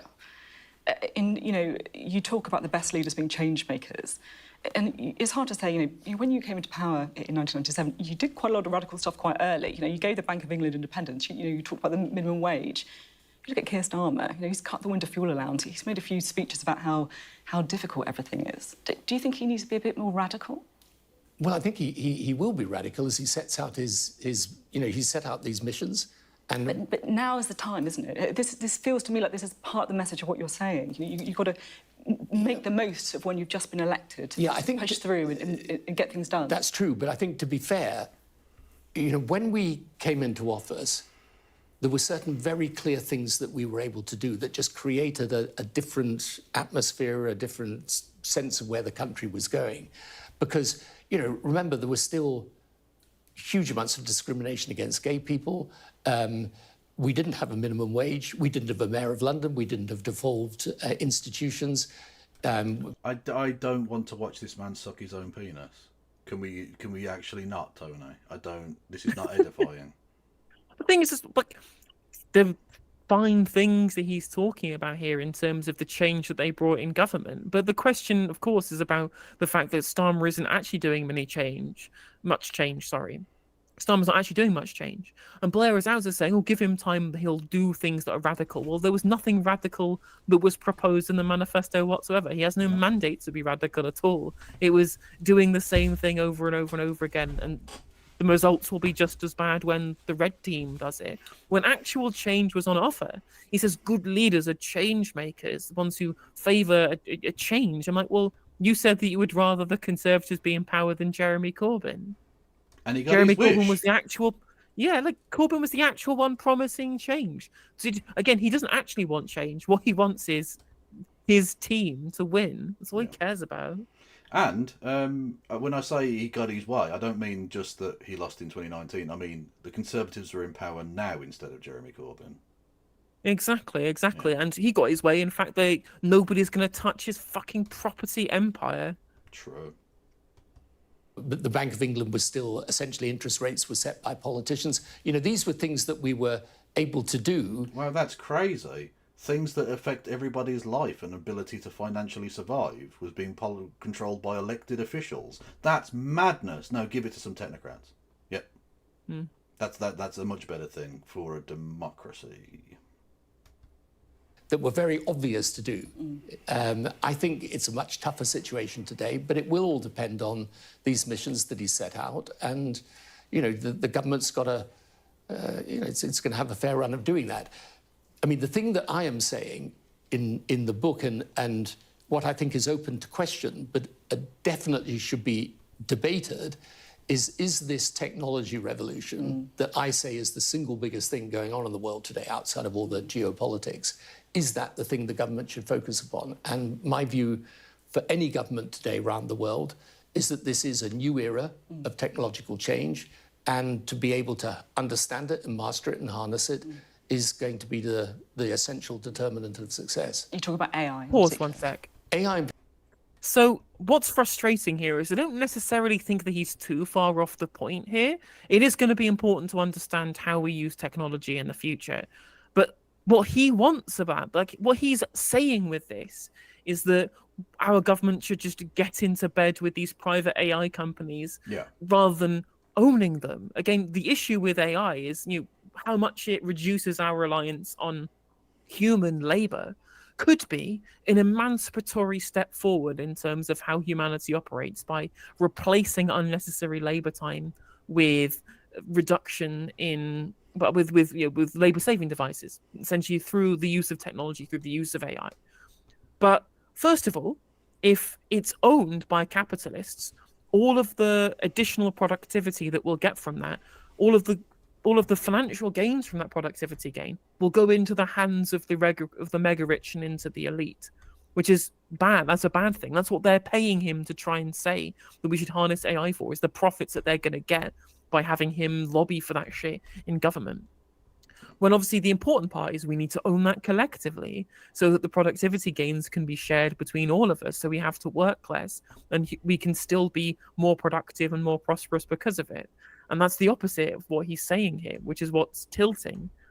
Because I don't really think I can trust somebody who, in their panel about how AI could affect fucking consumption, do you know who he had at the Tony Blair's, the Vision of the Future conference, where the fuck it was called? Their panel about AI in, music and shit, it was John Sopel chairing it, and it was fucking Will.i.am. Will.i.am was there talking about his new fucking business venture for using AI, and I'm like, I already didn't trust Tony Blair. Yeah. But if I needed something to make sure I definitely didn't trust him, is somebody who can go on French TV and have his name translated as Will Je suis. No, I'm not having it. Will Je suis. Nice. In particular, I mean, it's not the only part of it, but AI is, in my view, its own revolution, generative AI another.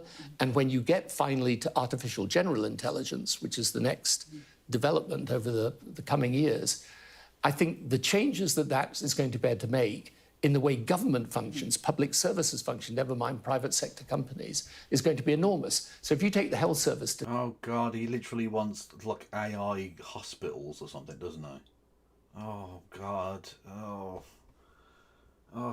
Yeah. Every time again, I think about... I listen to the kind of people behind the throne, the actual powerful people. The things they're talking about are fucking terrifying. Because they're just lunatics drunk on their own fucking farts of thinking, yeah, this is going to save the world. And it's going to fucking destroy societies. I'm sure Peter Thiel will use our NHS data entirely admirably. I don't know what you're talking about. I hate everyone. Peter Thiel, the fucking neo-fascist, that funding neo-fascists across America. Yeah, that guy anyway. Yeah. Fucking hell. Fuck it. Why should I be scared of the future? There isn't going to be one. Today, and to be fair to Wes Streeting, he's absolutely on this. Well, he likes the transphobe. I am shocked.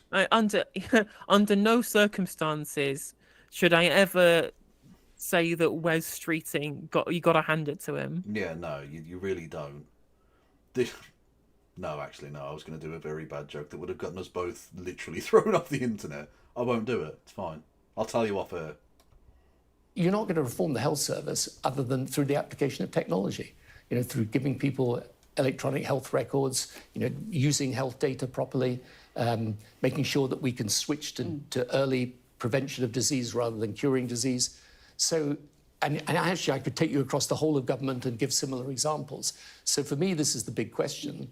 And, we've been through an election where it's not really been debated. I just want to read a sentence that... Palestine wasn't even fucking debated, you cunt. Why should we talk about your fucking stupid pretend future that isn't going to happen? Do you know in the interview with Amal Rajan, he started sucking off Elon Musk as well. Of course Just shows how completely unserious Tony Blair is as a human. Of course he likes fucking Elon Musk. Of course he does. That's the least surprising thing imaginable. Yeah. Saddam Hussein should have just done fucking AI stuff. He'd still be alive. Also, thank you, Sarah Jessica in chat, for telling me something that I never knew, which is that there is a Kosovan name called Tonibla, which is people literally named this in Kosovo after Tony Blair. That's fucking wild. Oh, I thought it was Nibbler, the little creature owned by Layla from Futurama. But apparently not, no. Tonibla. Oh, look, because Tony Blair. Tonibla. Okay, I'm with you. Yes, that's a real thing that happened. There's been a new name for young Kosovans directly after Tony Blair. Why would you do that? Don't do that. Well, thank you for the 100 bits. Stood out in your book. You said Kevin Walton in chat. The leader sets out for the people what they need and not simply what they want. Does that sound a bit arrogant? Yeah, which is why I say this is going to sound weird to you, but I honestly think... Again, he's just setting up technocracy, yeah. Yeah. They don't want it, but they're going to get it anyway. That's literally his idea, yeah. It's really important, this. I mean, I think I quote the old Henry Ford thing about, the Ford Motor Company. Here we go, just quoting a Nazi. Let's go. Awesome. Fuck yeah. Who next? Julius Streicher, perhaps? Asked, why don't you give people what they want? And he said, if I ask people what they want faster horses. And, the job of the political leader, Of course, your job is to do your best for the people and to advance their interests and their prosperity and their well-being, of course. But you're just fundamentally anti-democracy, which is fun. That's awesome. I'm a big fan of that. Love it. Your job is to lead and not just to follow. You see, so if all you're doing is just, if you're trying to work out through opinion polls or looking at social media, what is it they're saying? Okay, let me go off and do that. That's not leadership. I guess, some people... I mean, that's not incorrect. I mean, that is kind of true. True, but I think the chat makes a very good point about Brexit has fundamentally broken the centrist mind. It's convinced them that democracy can't work because they didn't get their way one time. And it was the first time, it was the first time the democracy ever had ever affected them. Yeah. They wanted to go back to the time when they just got everything they wanted and they could grill. Can we just go back to having the Olympics and, killing loads of poor people, please? Yeah, quite, yeah. But then when it comes in terms of what Blair was saying about we've got to do things that you have to lead by doing things even if they're unpopular. I mean, this is what Harold Wilson did by decriminalising homosexuality.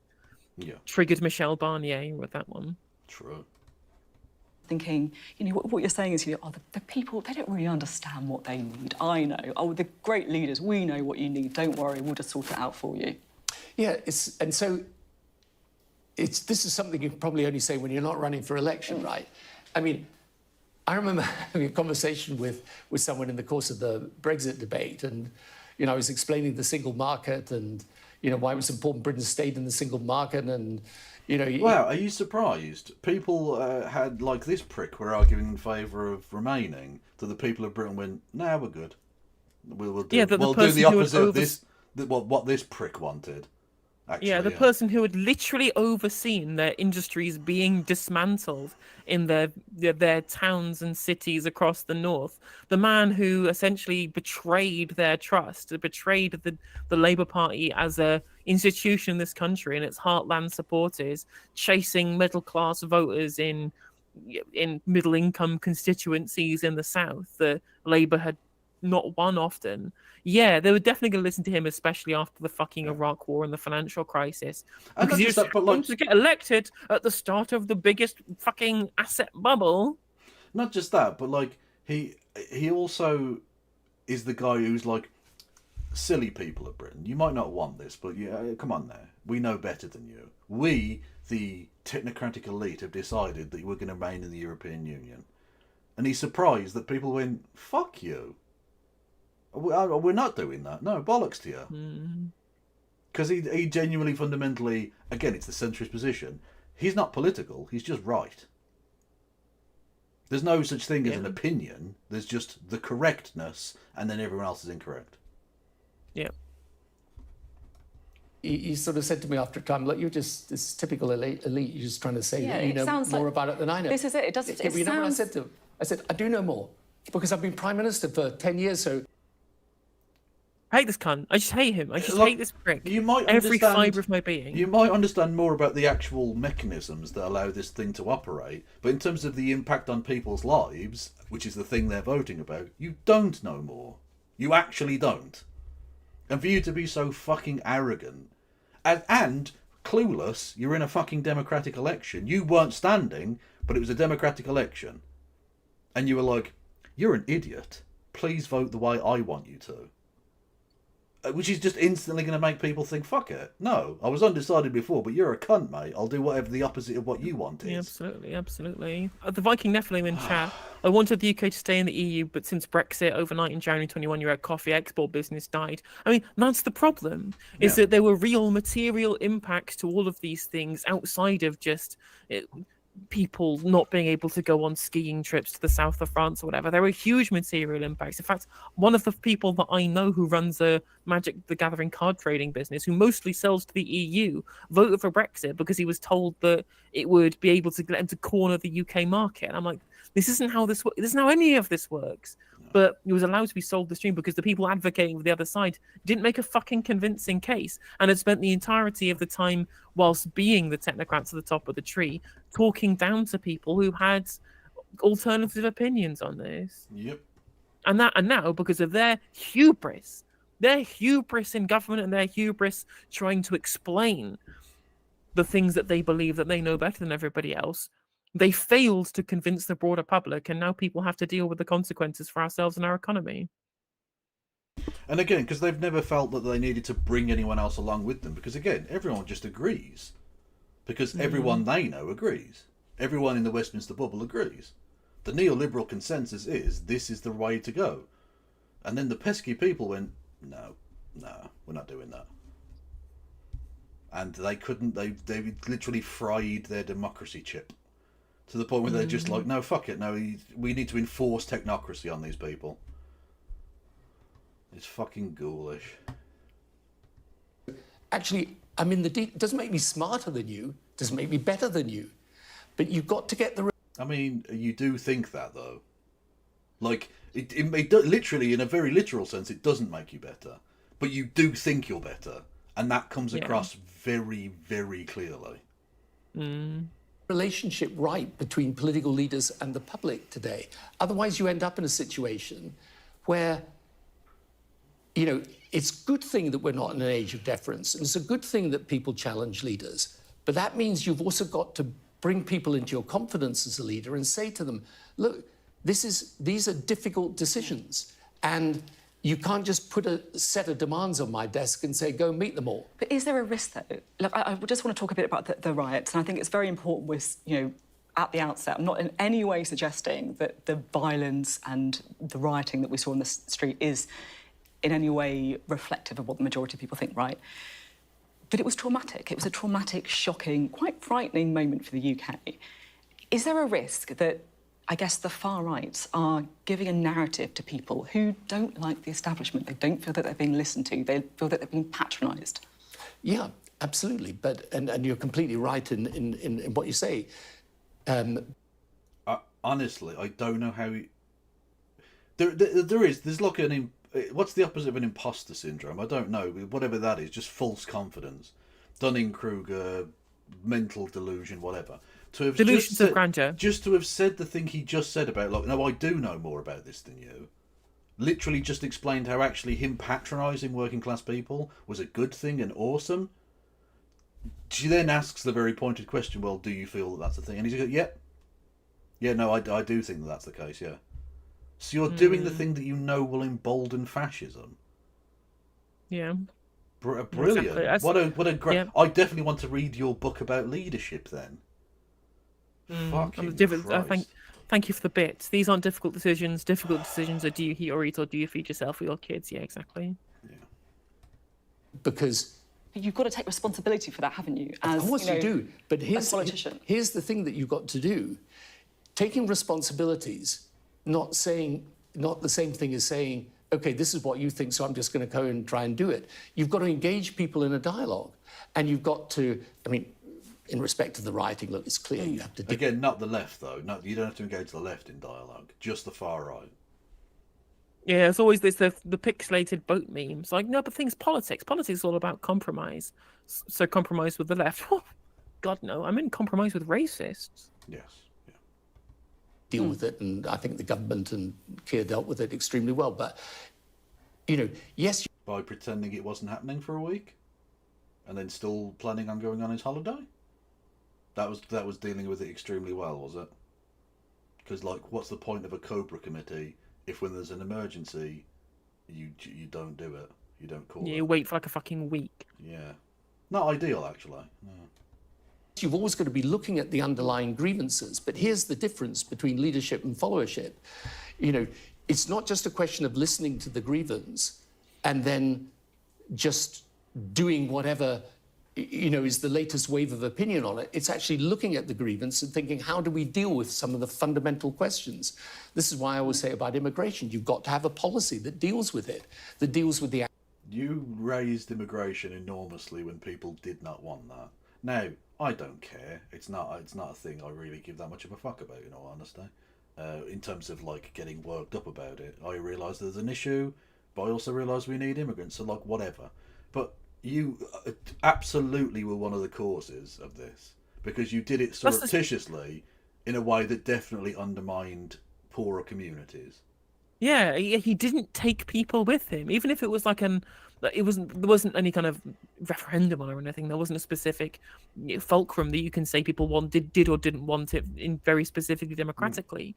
But if you're going to make that decision because you think it's good for the country, you have to be honest with the people about why you're doing it and take them with you. And he did neither of those things. Exactly, it's the technocratic thing again. Like, this is good for them, so I don't need to make the argument. I don't need to win them over. I don't need their approval for anything. I'm just going to do it because I know it's good. It's, again, he's just fundamentally not really a democratic person.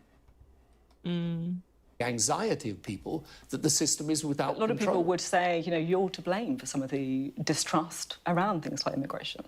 Yes, immigration, people sometimes say to me now, well, you had an open-door immigration policy. We absolutely didn't. There was a significant rise in immigration. No, you were very racist towards people. Yeah, no, that is true. And literally, everyone gets mad about the Rwanda plan. Well, this guy literally wanted to do the same thing in Tanzania. Yep.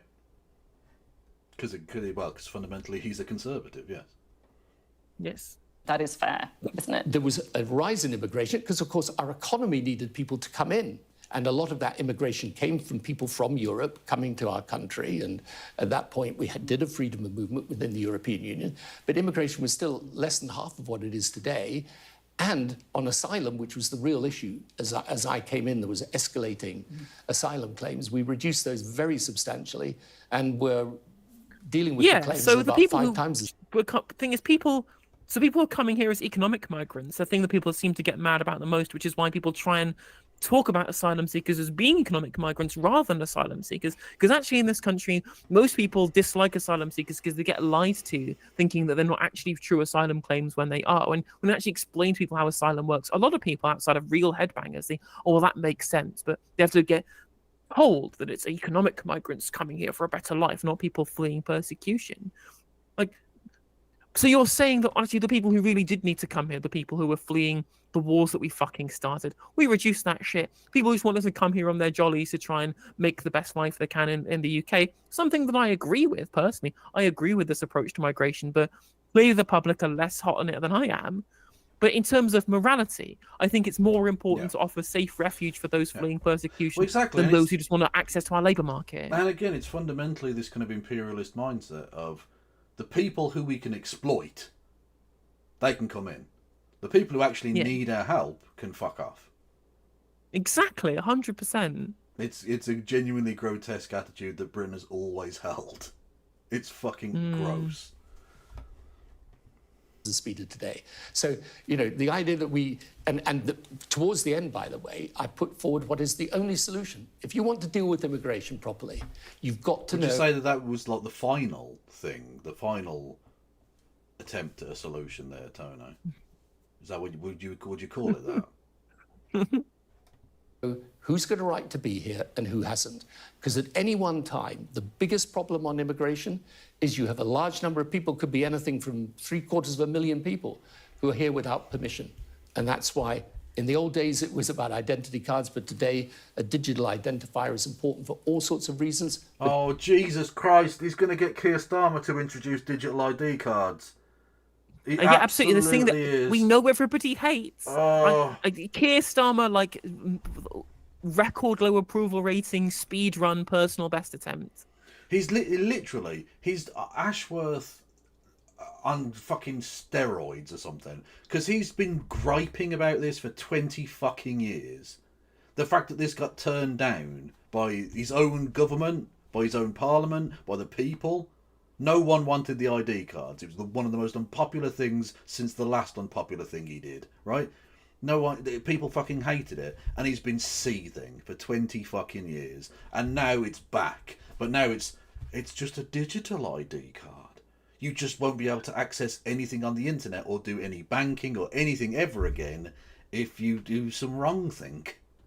Like a time when people are really concerned about the potential for authoritarianism, especially coming out of what's happened with regards to people's posts on social media. Something that I broadly think is correct. People should be arrested for, inciting terror attacks on social media. It doesn't make any difference that it's there, but clearly there is not public support for like a really full-on kind of surveillance state stuff. People really dislike this, and they especially dislike it in terms of trust in politics. That will shoot trust in politics down even further if they don't think the politicians trust them. This is the worst possible time to convince somebody to try and support ID cards. Or, let's be fair, maybe we'll fucking be able to make the libertarian case against them in the parties on the left of Labour. I personally look forward to my Serco-administered, what was it, fucking public... What do they call it in China? Social credit score. Brilliant. I can't fucking wait. Your social credit score is 69. Nice. Like, brilliant. Can't wait. But including that one. I just want to kind of zoom out because I've been looking at the UK, and I think it is important to look at the global picture that we see as well, because it does feel like that we're seeing an awful lot of, I guess I would describe them as kind of like strong man, kind of macho leaders, like a kind of rise of populism. Is like Putin, who he liked enormously. Like, helped get elected. He's dead now, but Muammar Gaddafi. Do you remember when he wrote that letter, Dear Muammar? Do you remember? He did that to Gaddafi, the one who was holding people in torture dungeons in jails. He's not. Well, to be fair, it's not much better now he's gone. No, I'm not suggesting that what happened in Libya was better than that. And that happened after Tony Blair's time. But Tony Blair wasn't just like, okay, he's a dictator, but he's holding the country together and it's vaguely peaceful. No. He was very, very friendly with Muammar Gaddafi. Yeah. The man that we know funded major terrorist incidents across the world. That guy. You know that guy? Yeah. Still my favourite bit on the BBC ever. When he was killed by crowds. Because the BBC has to be very stringent about fact-checking and blah, blah, blah. On ITV, they were showing a video of his corpse being dragged through the streets, live from Tripoli. And on the BBC, it said, unconfirmed reports that Muammar Gaddafi is dead.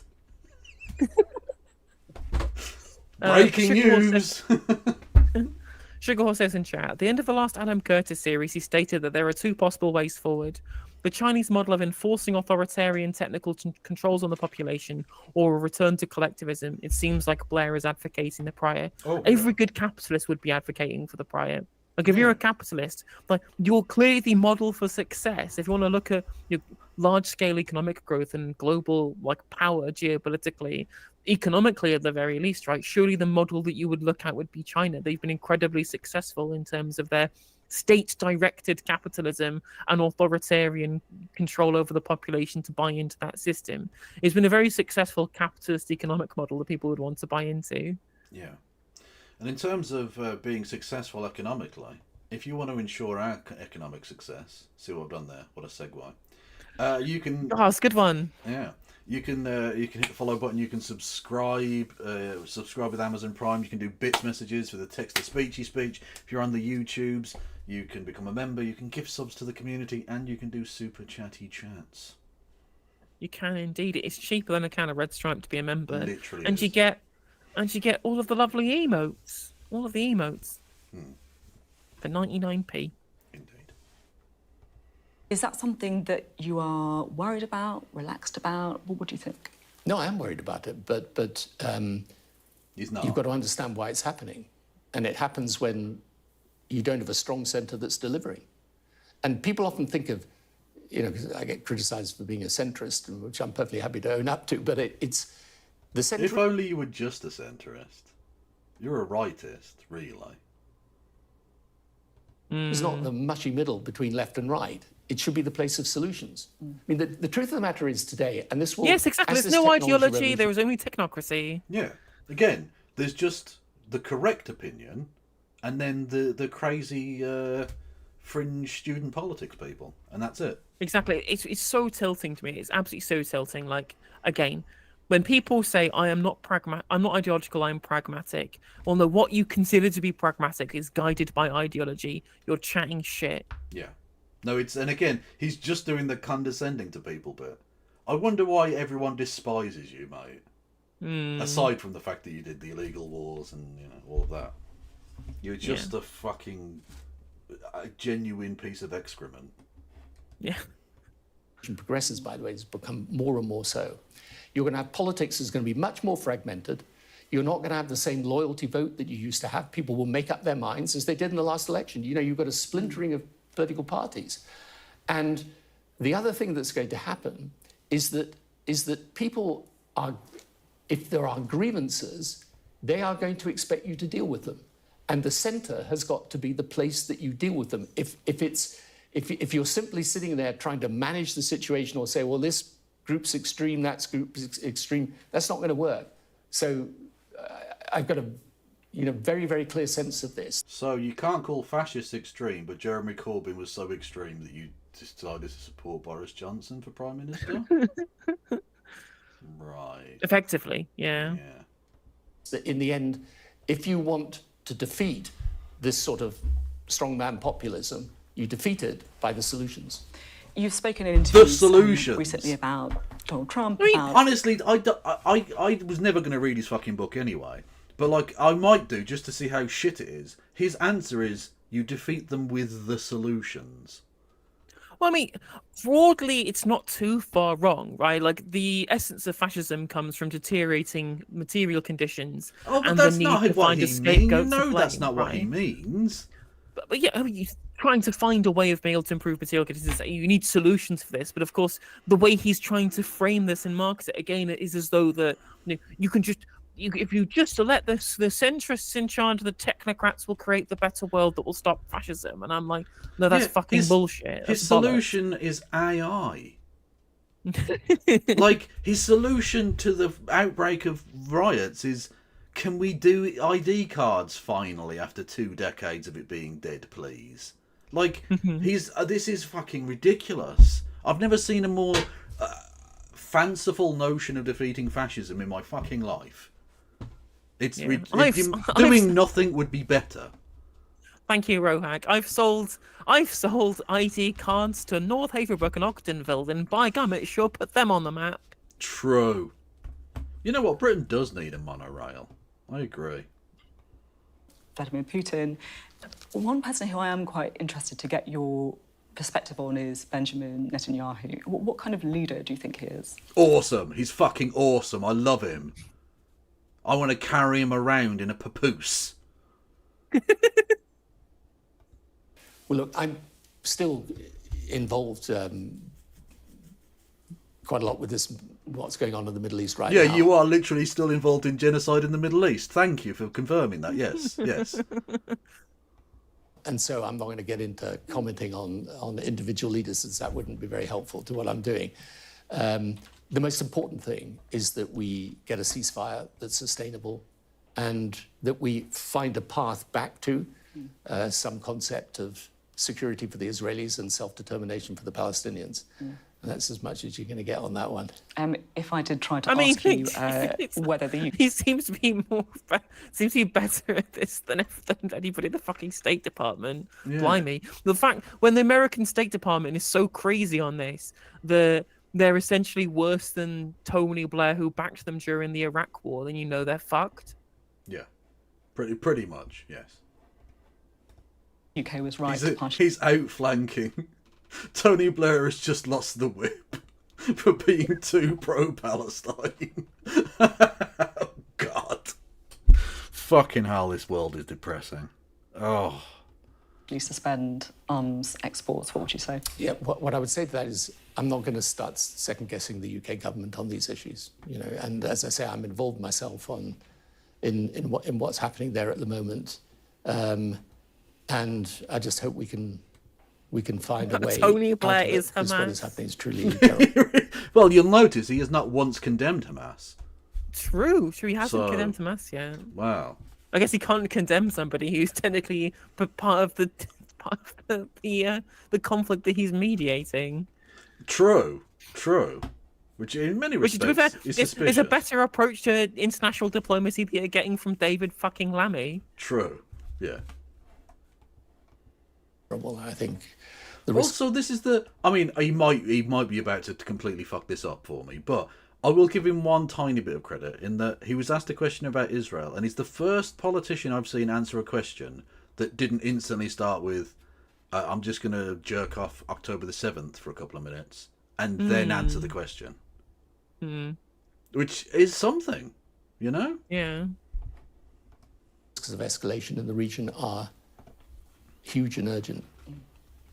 You've said that you found it difficult giving up being Prime Minister, which some people may have got a sense of the fact that you are, in your institute, you're kind of writing reports, you're resigned writing over books, Israel. so you definitely get that. It was Israel's war in Lebanon that made him resign. True. Well, and Gordon Brown going, get the fuck out already. Leave. Yeah, true. Although, to be fair, he was saying that on day one. I think he literally was just like piping in audio from next door, literally going, leave, Tony, leave. This reminds me of there was a between the lines bit on Mock the Week in the fucking 2000s ages ago, and it was just what was most the scenes you'd like to see, sorry, and it's like what the voices in Gordon Brown's head are saying, and it was Frankie Boy saying, "Keep smiling, have Gordon." Sorry, so what's Tony Blair's voice saying? "Keep smiling, have Gordon killed. Keep smiling, have Gordon killed." In Minecraft, of course. No, he would have killed him. He would have done. That sense. It's a pretty small club of ex-prime ministers. We know you talked to Keir Starmer. I don't know if you talked to Rishi Sunak. What advice would you give to him? It's a small club, and I will personally happily pay for them to take an all-expenses-paid trip to the Titanic any time they want. He's got a Mad Catz pad that he can borrow from me. Exactly, yeah. You'll love it. Apparently, and you need to do it quickly, lads, because apparently the Titanic's disintegrating. So get down there as quick as possible. Oh, when people have got to make up their own minds what they want to do. And look, the thing about, I always say to people, especially when you get, nowadays, you're getting leaders who are leaving office quite young. I mean, I was 54, which nowadays is quite young, when I left office after 10 years in office. So if you've had People forget that. He was the third youngest, well, still is, I think, the third youngest Prime Minister ever. Yeah. Behind William Pitt the Younger and Lord Liverpool. Yeah. that struggle to get to the top of the greasy pole and become Prime Minister, you're unlikely to be the sort of person that wants to go and put their feet up and do nothing. Sunak must be close. I've been... Yeah, Sunak's like, just going to get through to November. And then it's fucking pina coladas and, feet up on the beach in Santa Monica. Yeah, because wasn't Sunak was 44 or something? Oh, sorry. Oh, I thought you meant like referring to what he was saying. I don't know. How old was he? Yeah, I'm sure you could Google that. Yeah. But let's say at the time when Tony Blair was elected, he was third. Yeah. Cameron wasn't that old either, was I? But I think he was slightly older, but not by much. Yeah, because Blair was 44 as well. Yeah. It's taken me a long time to build the Institute, and I made a lot of mistakes along the way, but I think I'm finally at the point where now... Did you know that Liz Truss was exactly the same age when she left office as when she came into office? Impressive. We can really have some strong impact, and I've got a great team of people working for me. There's almost 1,000 people in the Institute today, so it's now I'm focusing on that. I mean, of course, there's no one who's ever been Prime Minister that there's not an element of regret when you leave, but you do have to leave. So, you might as well stop. I don't spend any time worrying about it. No, not retiring to the shepherd's hut just yet, though, either. No, that would not be for me. Thank you very much indeed. Thank you, Sophie. Thank Christ that's over. Jesus, that face makes me feel ill. That was fucking difficult. That was difficult to deal with. He is... grotesque. He's that is the word. Yeah, he's a genuinely ghoulish individual.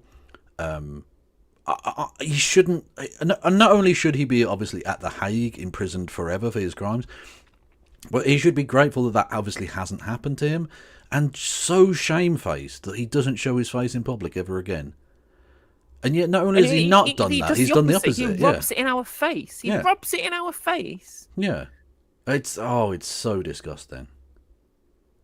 Fuck him, honestly. Wow. Somebody, trans women has followed me on Twitch. Well, I'm glad that literally all of the trans women have now followed me.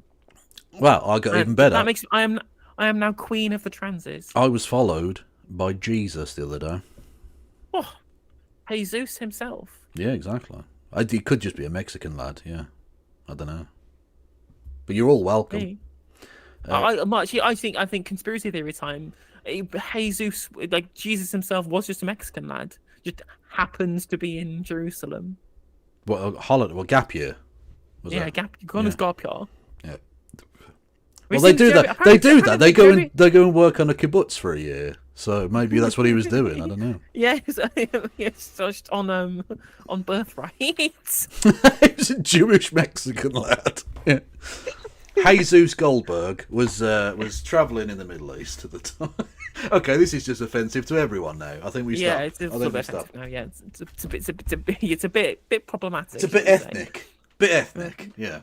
I've just seen this, but before we move on to Tim Pool, one last bit of UK stuff. Have you seen? Apparently, there's a Jeremy Kyle fucking inquest going on today. Yes. Yeah. Because didn't someone kill themselves or something? I saw, and it's being blamed on the fact that they were bullied on his TV show.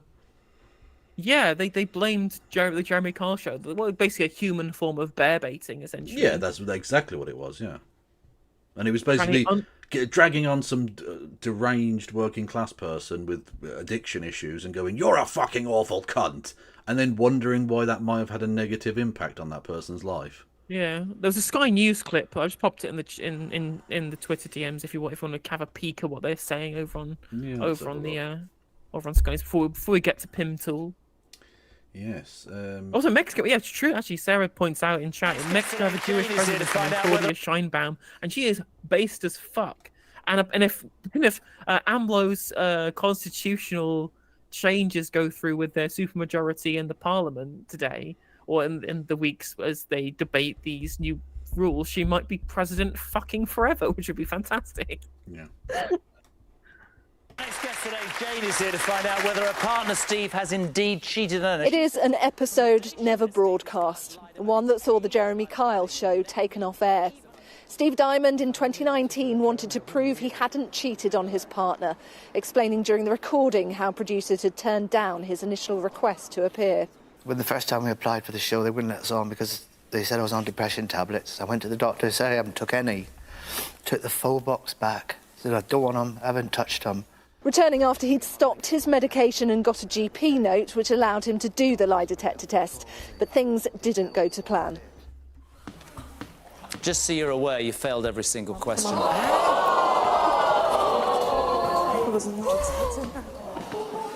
Oh my God, I was never unfaithful.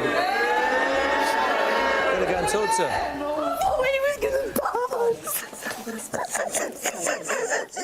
But I wasn't. I've never been unfaithful.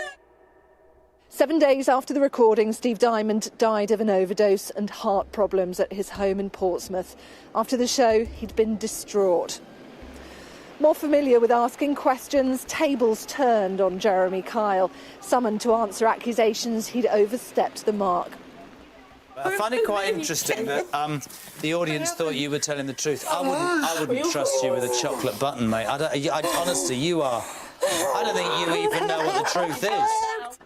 I can't, for terms of service reasons and indeed legal reasons, describe the things I'd like to happen to Jeremy Kyle. The fact that he just gets to fucking swan around on Talk TV like it's a like he's just an entirely innocent man, not necessarily within the law. I'm not saying that he's guilty of like breaking the law, but innocent of like moral crimes, like crimes against morality and ethics. He gets to pontificate on matters of morality and law and politics and all this sort of stuff, and he's just.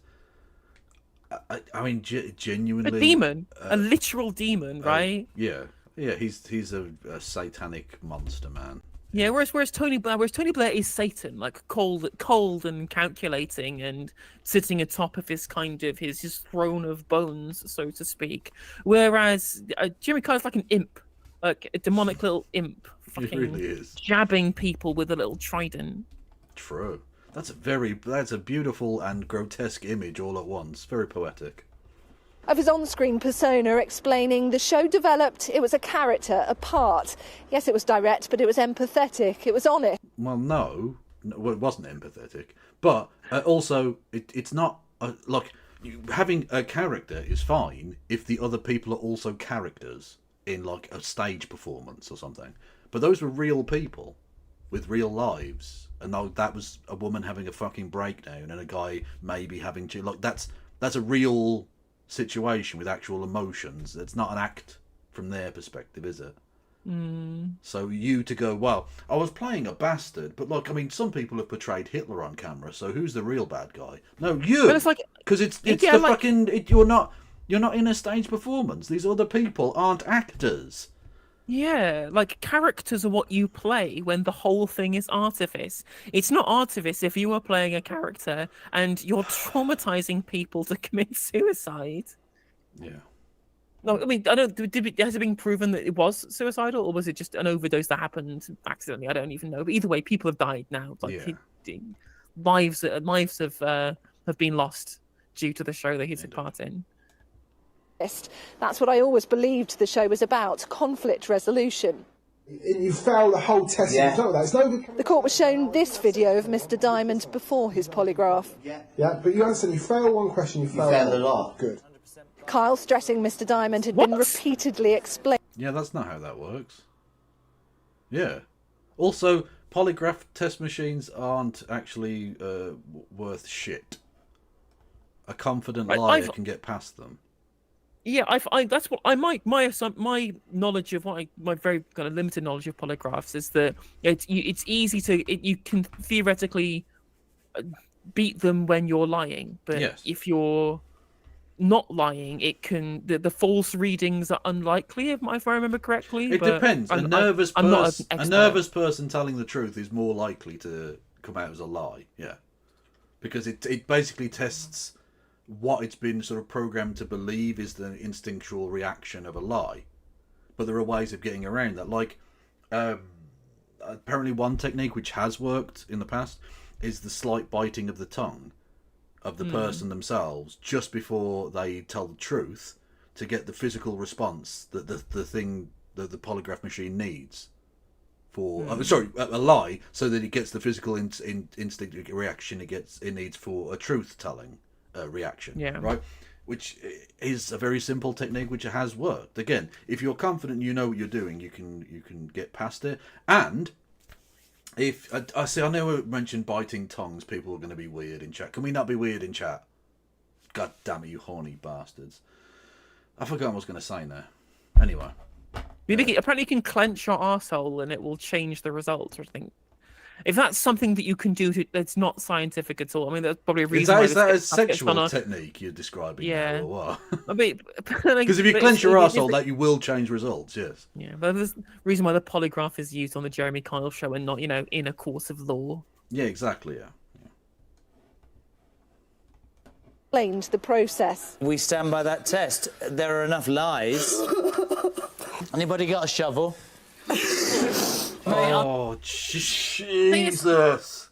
I'm still reeling from this the statement that was caught on camera of him saying, "Well, if you fail one of them, we just treat it like you failed all of them." Like, what? Yeah, that's not how that works. No, that's ridiculous. Oh, God. So when he said you failed every question, is that what he means?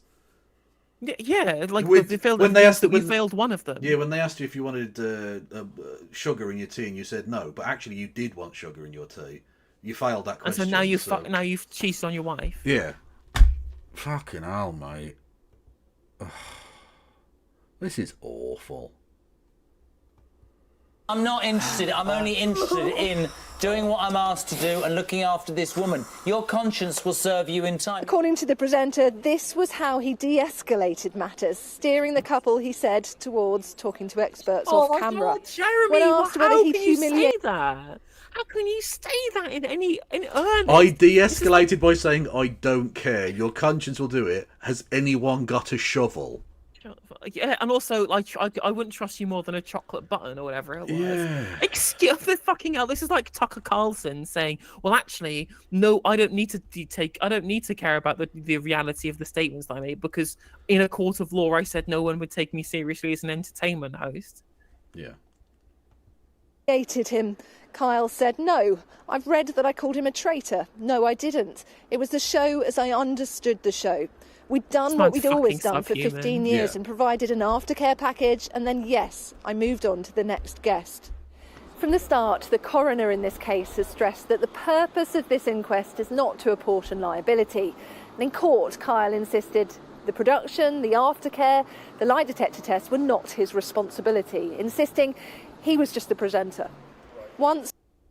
I mean, yeah, it's not your responsibility what happens during the lie detector test, but when you fucking berate somebody and then you mock them to an audience of baying mongrels in the audience, that is not de-escalation in the way that you should handle people's mental health after something as delicate as interpersonal relationships with your long-term spouse. Jesus fucking Christ, Jeremy.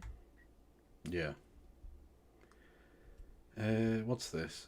Oh, this is the guy who invented the machine. Oh, thank you, yeah. I'm not going to read through his entire Wikipedia, but thank you. It's one of the most recognisable faces of daytime TV, but previous employers seemingly unwilling now to be associated with his hectoring style. Jeremy Kyle insisting in court that his guests knew what they were getting into. Mr. Kyle, are you sorry about what happened? Katie Spencer, Sky News in Winchester. I'll take that as a no. Yep, that's a definite no. Fucking evil. Fucking evil. Evil. Oh. See, after something as grotesque as that, the next story doesn't seem so bad. Albeit, it's funnier, certainly. It's certainly a lot funnier because it's Tim Pool and various other people, we'll get into it, being outed as Russian paid shills, which is fun. So, here we go. Oh, hang on 1 second. So, there we go. Boom.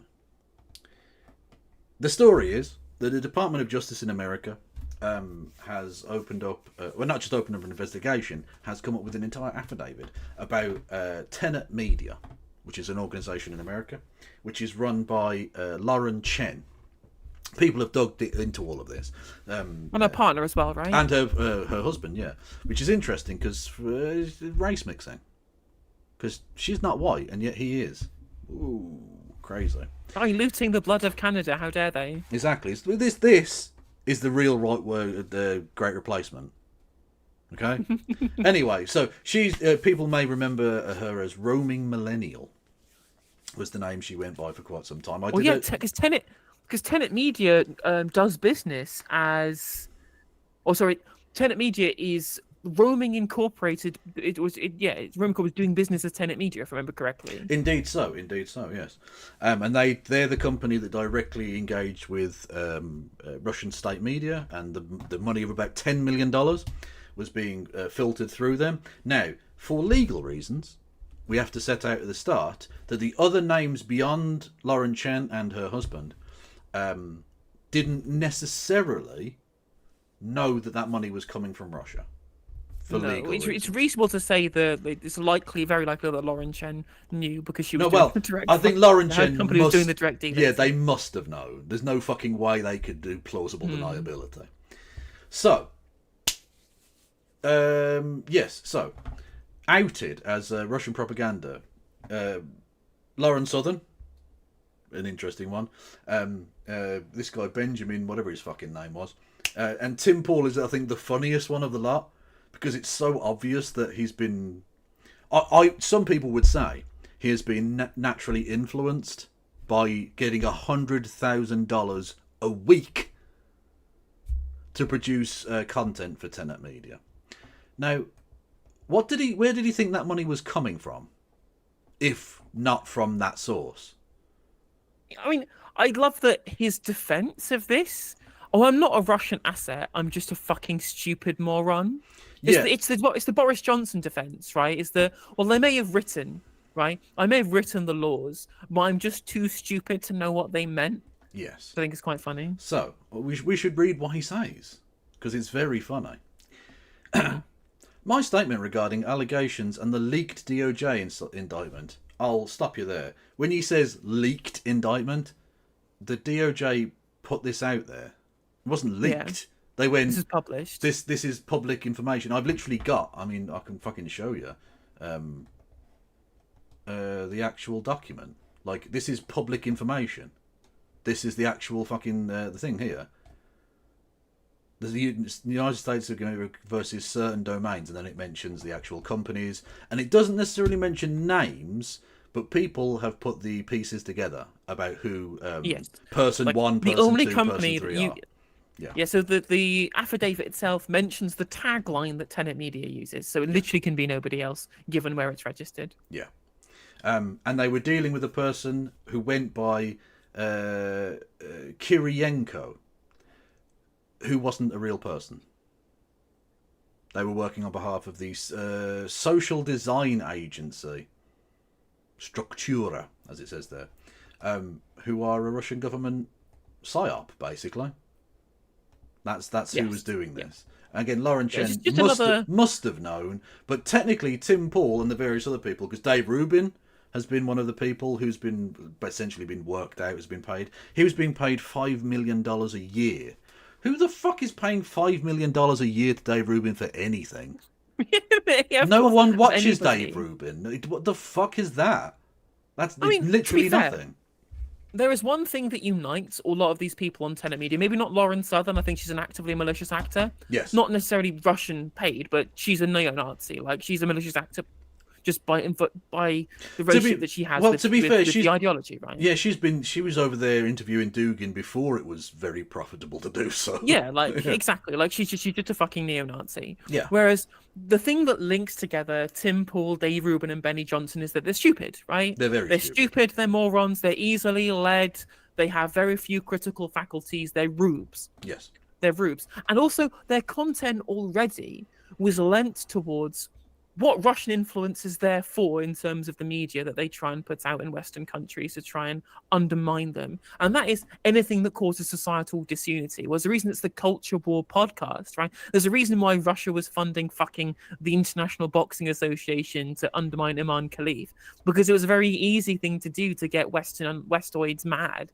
is to just talk shit about trans people and culture war nonsense, because it distracts them from the real problems, which is corporate influence that's destroying their lives. But of course, Russia doesn't care about that, because they're also corporate influenced as well. They're a famously capitalist country too. Yes. But trying to sow discord, getting Tim Paul ranting about civil wars, he was doing that before he was paid by Russia. But it's so obvious that if you wanted to have an in with a group of people, there you go, absolutely. If you wanted to have an in with a group of people to sow societal disunity, to get the populations of your geopolitical enemies to be disunited, to be able to actually have positions on geopolitics. Culture is where you do that. And an entire audience of people who are fucking brain fucked by QAnon. If you watch the Timber on Toast video about Tim Paul, you'll know that Tim Paul's audience is basically fucked by QAnon and have zero critical faculties themselves and are open to conspiracy theory. These are exactly who you'd fund. And of course, this is something the USA knows very well. Look at the history of the National Endowment for Democracy. They did the exact same thing in all of the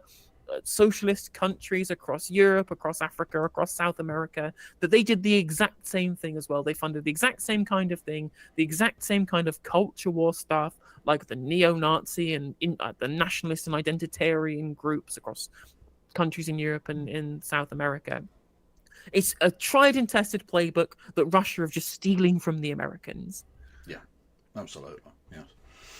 Tim continues. Should these allegations prove true, I think that's pretty much taken for granted, Tim. I, as well as other personalities and commentators, were deceived and are victims. I thought victim playing was not a good idea, Tim. I thought that's an interesting one. Are you suggesting that I should feel sorry for you? Are you a communist, Tim? Seems like you're doing some emotional communism right now.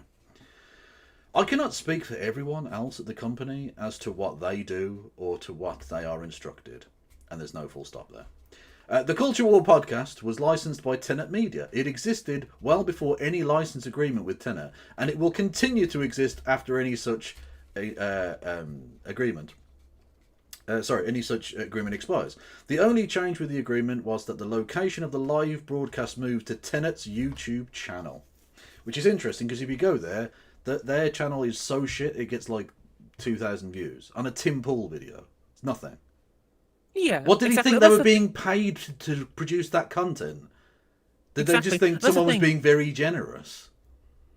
Yeah, absolutely. And Sarah Jessica points out a really good point in chat, like saying people calling it Russian propaganda. Well, actually, no, it's American white nationalist propaganda. A lot of this stuff is just American propaganda. But what is important here is knowing the kind of things that the Russian propaganda departments want to fund and want to get signal boosted. The kind of thing that they think is geopolitically relevant for them to signal boost in America.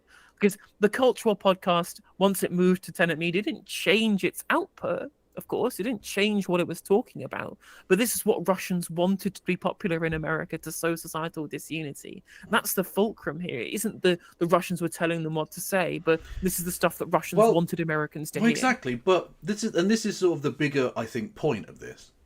Is that, let's say that what he's saying here is true, that he had no idea this money was coming from Russia. I find that very difficult to believe, Tim. Very difficult. Although whether you can prove that in court, I find it very easy to believe. Like if I think he must have known. I think he must have known. Look, he's not. He is stupid to a degree, but he's obviously stupid. He's journalist savvy enough. I think he knows how the media landscape works enough to have at least. He should have known to look into that, because that's an offer that's far too good to be like legit.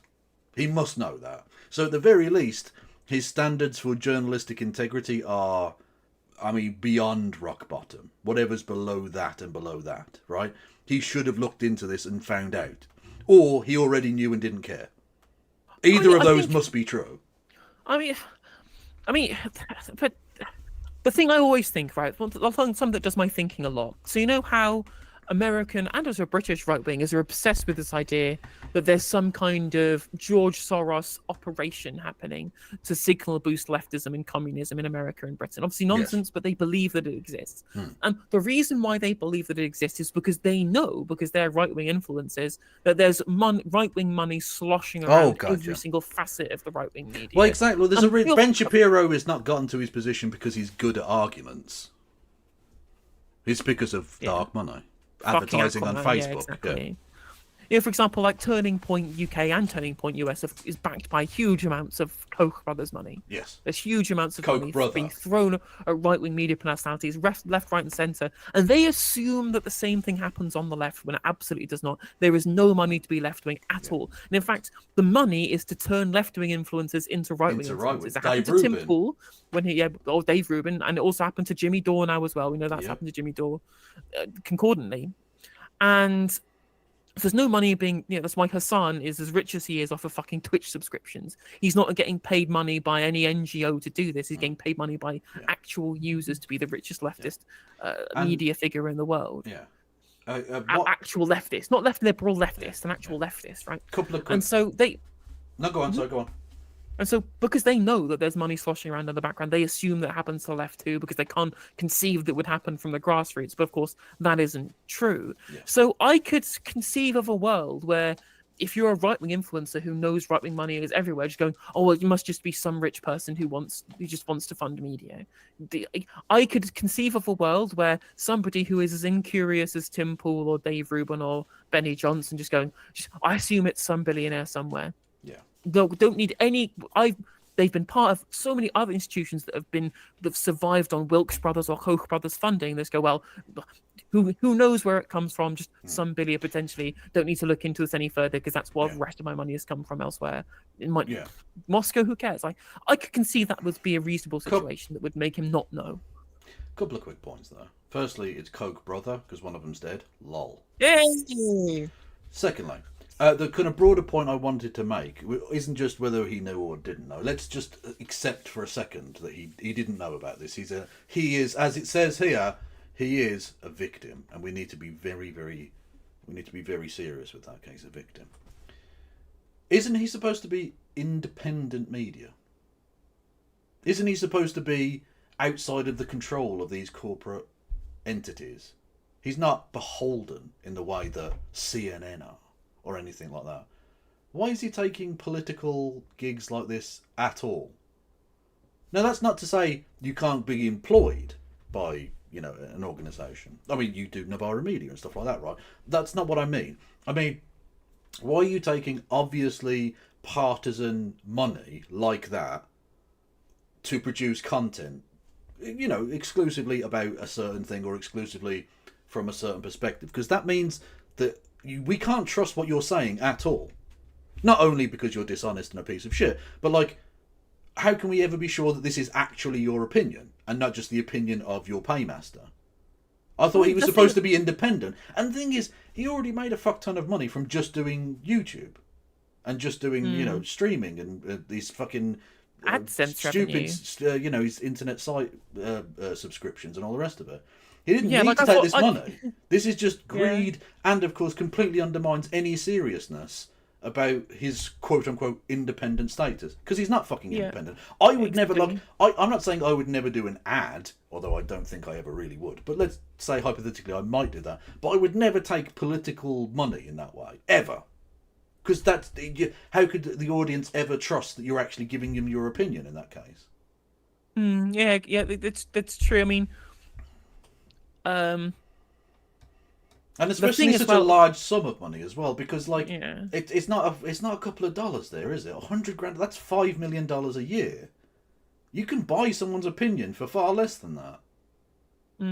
The thing is, though, actually, a lot of right-wing influencers have spent a lot of time calling themselves independent, even though they know that they aren't. Right? So remember Darren Grimes's YouTube show that he has, or that he set up called Reasoned UK, and it bills itself on its own website and in its YouTube bio. It used to, maybe doesn't need YouTube bio anymore, but it might do. Either way, when I watched this a couple of years ago, I did a segment on it.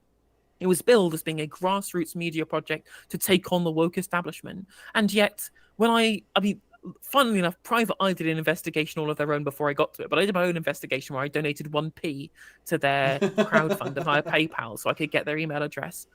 And in the privacy section as well of their website, it showed you that actually all the donations go to media and activism. And turns out this media and activism company was a shell company set up in Borehamwood under the name of Oliver Anisfeld, who's the son of Lance Foreman, the salmon magnate from London, who funded a bunch of like the Brexit stuff, the Brexit campaign alongside Aaron Banks. So it's not grassroots. It's already in hock to fucking multimillionaires and people who have their fingers in pies. They build themselves as an independent grassroots legal organization when they clearly were just not. It was just a lie that these were grassroots when it absolutely wasn't.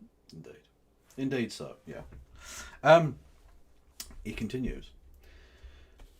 Never at any point did anyone other than I have full editorial control of the show and the contents of the show, and are often apolitical. Examples include discussing spirituality, dating, and video games. Yeah, no one said every single thing you've ever done is Russian shill. We're saying that some of it may very well have been, and that's bad, Tim. The fact that you also did some weird incel shit as well, like, yeah, that's also a part of the thing, but, you know, whatevs. Yeah, also thank you, Sarah, pointing out in chat as well that there was some overt Russian propaganda. Obviously, we've all seen the clip now of Tim Pool going, "Ukraine is our enemy." Well, we've got to desk like her son. Yeah, we've got to play it. We've got to play it. Yeah, sure, let's play it. Yeah, we've all seen that. But on top of that, apparently, one of these influencers was told to claim that the ISIS massacre in Moscow was done with Ukrainian and US involvement when it clearly wasn't. Wow, that is like textbook Russian propaganda shit. Where is? Hang on. Do I not even have it? For fuck's sake! There it is. That's the one. Here we go. I know I bookmarked it. But I don't know that it matters anymore. This is psychotic. Ukraine is the enemy of this country. Ukraine is our enemy, being funded by the Democrats. I will stress this again. One of the greatest enemies of our nation right now is Ukraine. And that's definitely not $100,000 a week from Russia talking. No, that's his genuine opinion that he has come to. Completely independent of any other revenue source. That's a thing he genuinely believes. And you can tell that because of the amazing detail to history he has in the next sentence. What's specific as well? As someone who's Oh, anyway, he says he goes on to say the Nord Stream pipeline was what caused the war, even though that happened literally months after the war started. I mean, it's funny. It's obvious that Ukraine blew it up. Why would Russia blow it up? But like, but even so, like, it's nothing to do with the actual war. What's interesting as well is that there's in the video Tim Pool Fence Sitter by Tim Brontos, the second in the videos about Tim Pool that he's done. There's a really good look into the way in which Tim Pool will structure his content to essentially allow the reader or the viewer to come to whatever conclusion they can, because he'll basically always give like both sides of an argument. Well, maybe it is, but maybe it isn't. Well, there's this research that says that, but we should be skeptical. Like, he never comes down on any kind of firm conclusion to ensure that people can take whatever reading they can if they want to maximize his audience growth. And that is the complete apotheosis of what we just saw from Tim Pool there, slamming his fist on. They are the enemy. They store that everything is very clear cut, it's very specific, which is out of step with the way in which he does content usually. So that's what kind of leads me to think that this is something he's been told to say. Yeah, I know that felt far more scripted than his usual stammering bullshit. Like that, you know what I mean? Like that seemed far more like that was scripted, certainly. Yeah. Exactly, 100%. Again, so out of character for Tim Pool. I know, especially. Oh, this was funny. Sorry, hang on. I know it's not necessarily relevant to anything, but I did have to just bookmark the thing. Oh shit! No, not. I don't want a job search. Fuck off. I'm working for Elon. Exactly. I wonder who that blurred man could be. Thank you, CBS. I could never work out who this blurred beanie wearing freak is. Amazing. I love it. It's who's that Pokemon? It's Kuntachu. Yeah. Beanie Man, I choose you. Anyway, the definitely not blurred person there continues. Fuck me. The show is produced in its entirety by our local team without input from anyone external to the company. Okay. The TCW is a separate company that associated with Timcast.com and other properties. You can tell where the lawyer stepped in on this one, I think. I think we can definitely tell we're now into the lawyer section of this. It exists solely for the production of the Culture War podcast. And then Tim comes back. That being said, we still do not know which is true about these allegations. Putin is a scumbag. Russia sucks donkey balls. You see, he's just put the Ukraine flag in his fucking. He literally did. I got it. Yeah, there we go. Look. It's really funny as well. You know, he's definitely not a Russian shill because he's got the fucking Ukraine flag now. Because you'll notice in this from earlier, there's no Ukraine. Hang on, no, wrong one. There we go. There's no Ukraine flag when he posts this morning. That's interesting. No flags at all there, Tim. Yeah, and now he's put the Israel flag there as well. Also, just put a cheeky Ukraine and Israel flag combo. It's really funny to me as well. There's a really funny clip of him debating Emma Vigeland when she goes on his show, and he says, "Well, I'm more left wing than you because I don't support the funds to Ukraine, which means you're in favor of American interventionism." And she responds by saying, "Well, actually, but what about Israel? What about all the money we give to Israel?" Literally, and now here he is with fucking Israel flag in his name, whilst America gives billions of dollars worth of aid to fund genocide. And it goes both ways, because some of that funding comes back, does it not? We are quite rightly mocking Tim Pool and these various other people for being scumbags at the behest of the Kremlin. And they basically are that, regardless of whether they knew it or otherwise. They're at best useful idiots, at worst sort of, not spies, paid saboteurs within their own culture, whatever. They are agents, willing or otherwise. And, but no one ever will talk about the fact that Israel does that and worse openly in America all the time. They literally just paid to have 2 sitting members of the US Congress unseated because of their opposition to Israel's policies. Yeah. The AIPAC are open about the fact that they are basically paid for by the Israeli state to operate within the America to subvert American democracy. And that the same people quite rightly screaming about how this is Russian interference in American politics, absolutely quiet as a mouse when it comes to Israel doing way worse. And the crazy shit as well. The crazy shit is they'll have the temerity. They'll have a temerity to have a pop up pro-Palestinian protesters and claim that they're fucking funded by Iran and the IRGC. And I'm like, the pro-Israel wing is it's just fucking awash with AIPAC money. It was interesting though. I did watch a cool TikTok by somebody talking about how actually the fact that AIPAC spent tens of millions of dollars trying to unseat to like junior Congress people who weren't even like the most high-profile members of the squad actually shows you how weak AIPAC really is. How much they have to work not just with their own money but alongside GOP money to try and get these people unseated, and they can't even go after the actual like the real kind of big figures of the movement like Omar and Tlaib, because they don't have the power that they're used to, and it's waning. And like, I've been reading lots of articles in Haaretz and from people like Myri Zonzin or stuff that she shared, and it's interesting watching Israeli society fucking fall apart from the outside. Things are not great there. The economy is pretty screwed up there too. Yeah. And there's talk of the idea that Joe Biden might negotiate, or they might negotiate with Hamas behind Netanyahu's back to get American hostages released, because they still don't think that Netanyahu will ever get them released at all, because he keeps collapsing the talks. Funny how that the American media are just now reporting on it, now that there might be a way in which America might get something good out of it. Weird how suddenly Netanyahu is the bad guy. Now he's inconveniencing American citizens rather than genociding Palestinians. Yeah. But it's interesting that the way the war might end is by the American State Department like covertly negotiating with Hamas behind the scenes, and I think that's really funny to me. Yeah.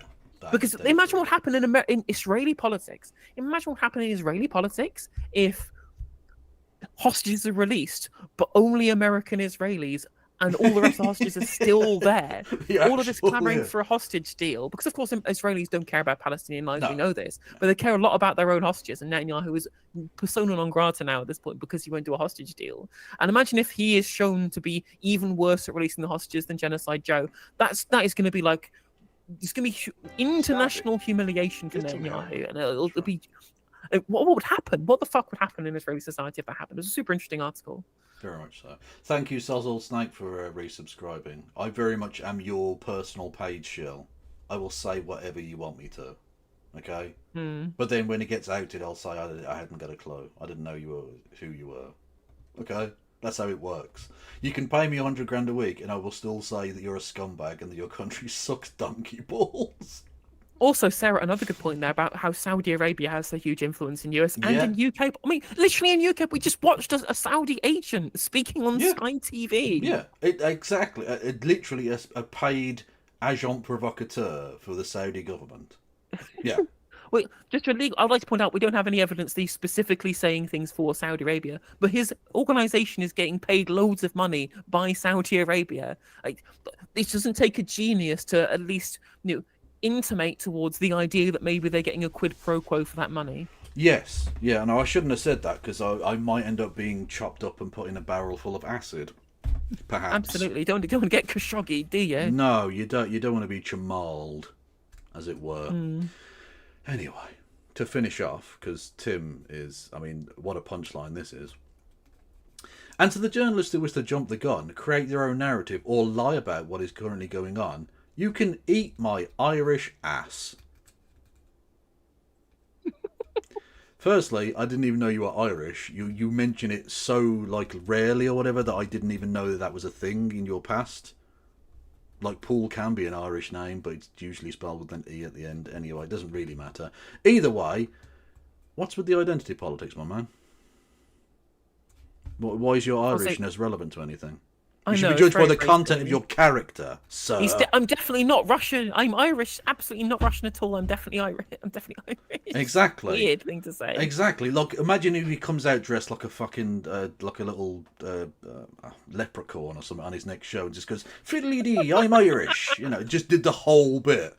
Fuck it. He's American. He can be offensive like that without even realising it.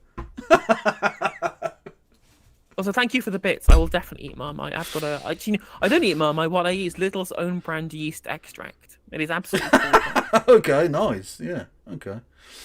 What was the other thing we had? There was another thing on this, and I can't... Oh, Brianna Wu! Oh, Brianna Wu. Brianna Wu defending Lauren Southern. Oh, my God. She literally has zero shame. I mean, literally zero. Zero shame. So, Brianna, we're right. So, it's interesting, isn't it? The number of, let's say, quote-unquote, left-wing people have been cozying up to the very same people. Very, very pro-Ukraine people, apparently. So if you disagree in any way whatsoever with anything that the West is doing in Ukraine, you're a Russian shill piece of shit. Fuck you, etc., etc. People like, say, Destiny or Brianna Wu cozying up to the very same people who have just been outed as essentially Russian agents. Russian stooges. Russian stooges, right? Okay. That's the line they're going with. The line they're going with is they were too stupid to realise that they were being paid off. Well, exactly. I mean, whether they're being done as agents with their knowledge or otherwise, they are acting in exactly the same way, and the effect is very similar. So let's say stooges. They've been outed as Russian stooges, and I am interested also, Rohak, as you clearly point out there, where Brianna got her money for Progressive PAC from. Now, it doesn't push necessarily a very pro-Russia line, but that's not always the point with Russia. They want to sow seeds of doubt and disinformation. They want chaos agents to fuck things up. And if there's one thing that Brianna Wu does very well, it's, well, not very well, but very often, is sow chaos by talking shit. Honestly, I think it's more likely she's funded by AIPAC, to be honest. Very possibly. But it'd be interesting to see where that money comes from and whether there's... You remember, like, her friend group isn't actually really pro-Russian. I'm not seeing her really be pro-Russian at all. But what she is she's been friends with people like Lauren Southern who are neo-Nazis. Yes. And neo-Nazis love Israel. Like, Israel, like fucking Tommy Robinson and Katie Hopkins. Not to say that they're neo-Nazis, but you know what I mean? Like, people from the far right getting their fucking expenses paid trips to go and pally around with the fucking IDF. They love Israel. I mean, Israel very happy for neo-Nazi groups to support them because it means that people leave to go to Israel, and neo-Nazis love Israel because it means that the Jews are in their rightful place, right? They believe in the concept of the ethnic homeland, for example. They say it all the time. I never heard this phrase before at all until they started interacting with the pro-Israel side. Oh, the UK is the ethnic homeland of the British people. No, there's no such thing as an ethnic homeland. But what you want is ethnic cleansing of people who aren't WASPs, right? Yep, that's what they're after. That's what they want. They want to ethnically cleanse people. They call it demigration and repatriation of migrants all the time, and they use the same justifications for this that the founders of the state of Israel used to ethnically cleanse the Palestinians during the Nakba. Indeed. Well, no, it's contested history. I don't know what you're talking about.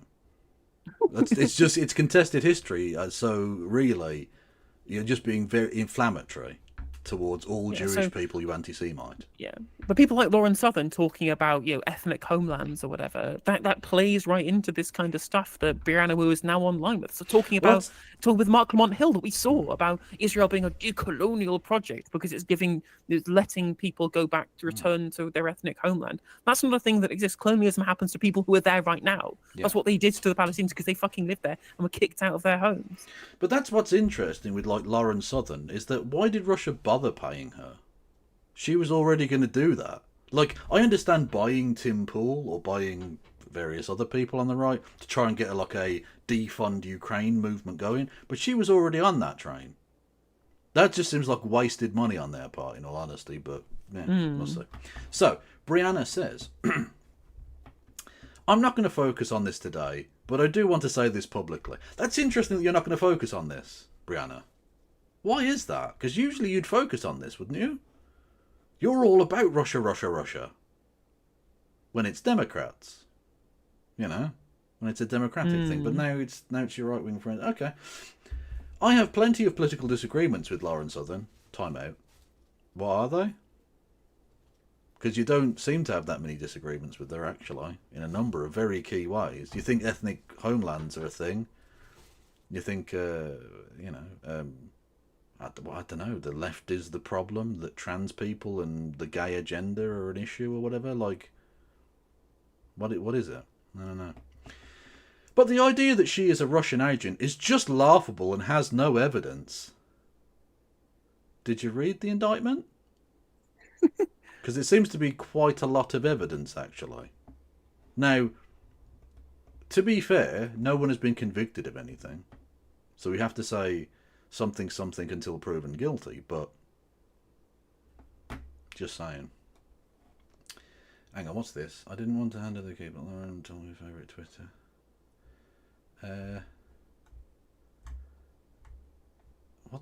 What? Oh, Brianna Wu's just fucking weird. This is another thing from a few days ago.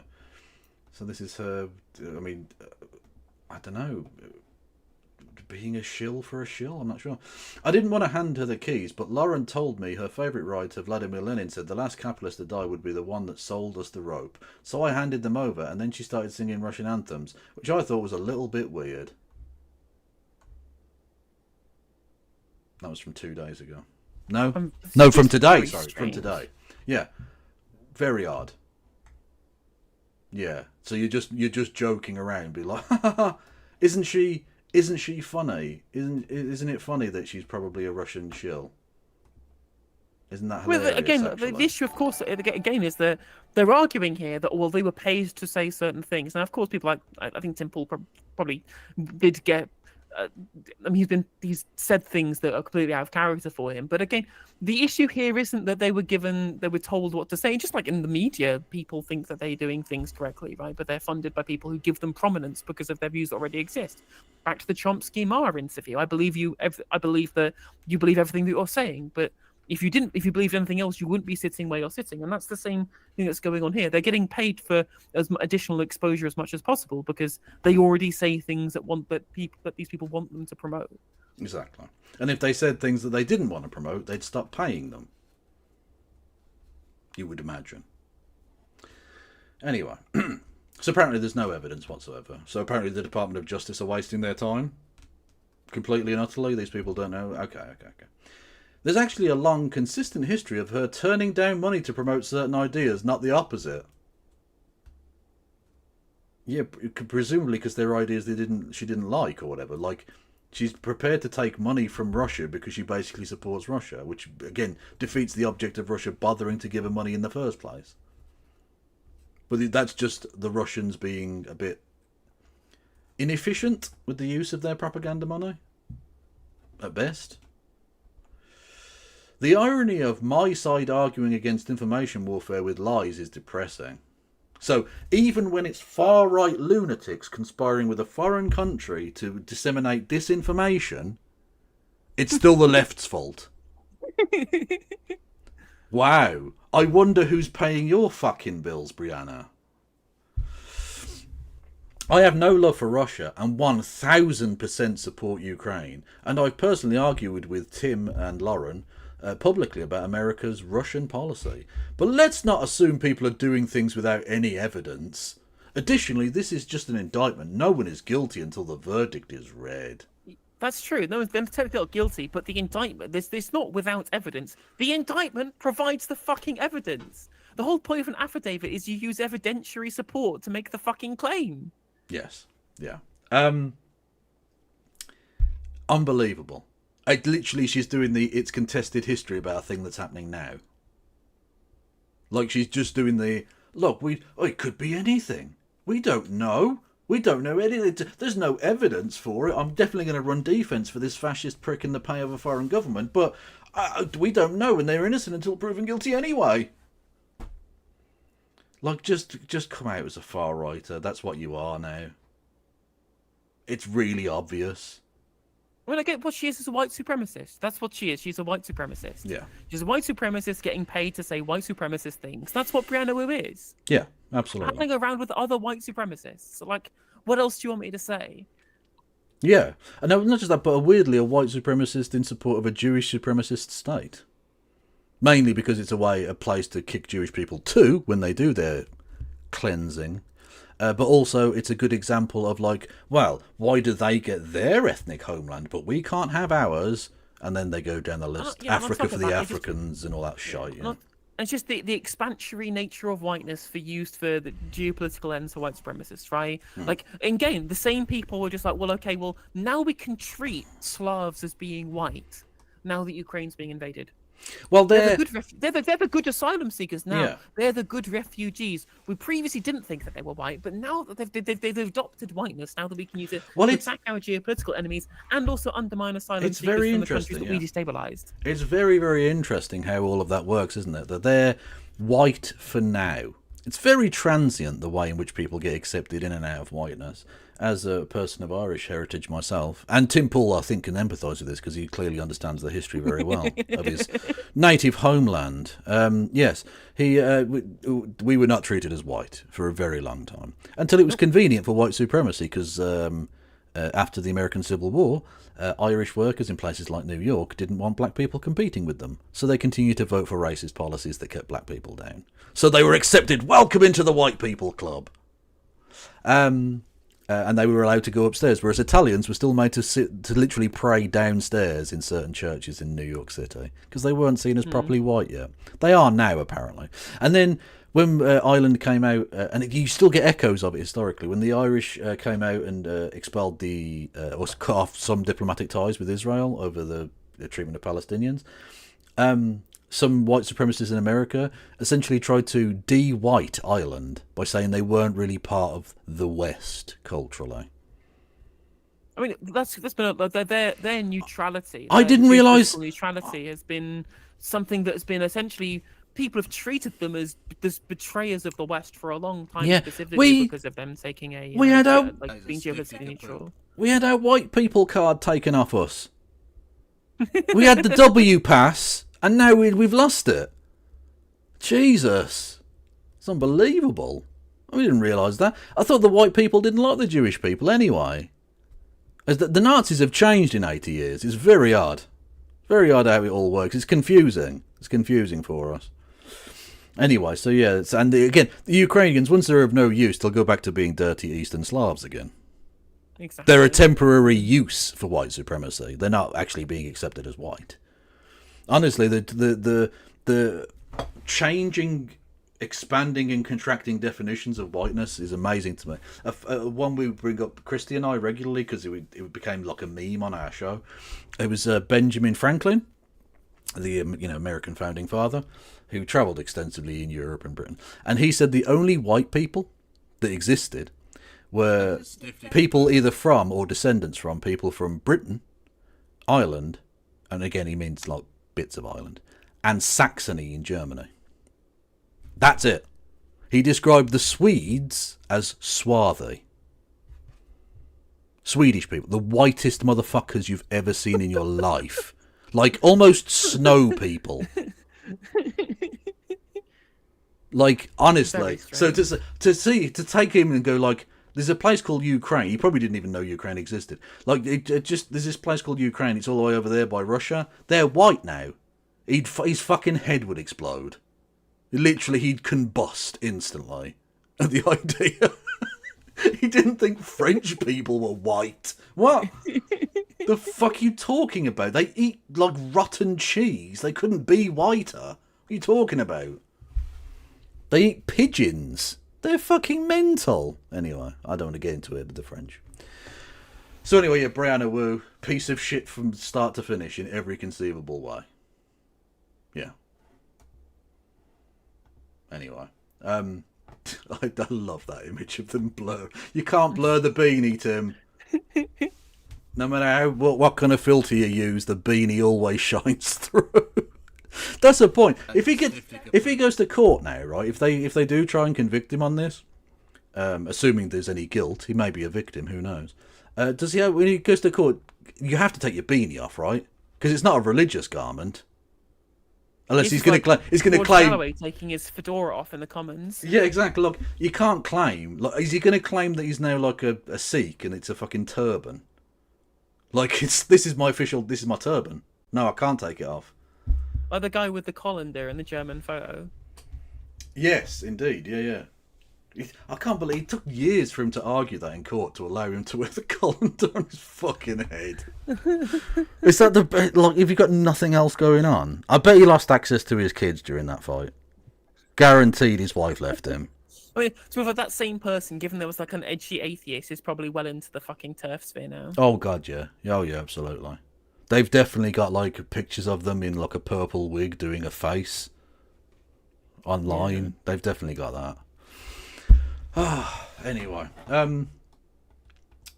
noises were happening. So what happened there? Thank you to Belvoir P for gifting subs to people, and thank you Suzzle Snake. No, I already said that one, didn't I? Yeah. Thank you, everyone. People have been following on YouTube and stuff as well. Thank you. Thank you, Grant Sloan, for the 149. That's appreciated. Nicely done. I'm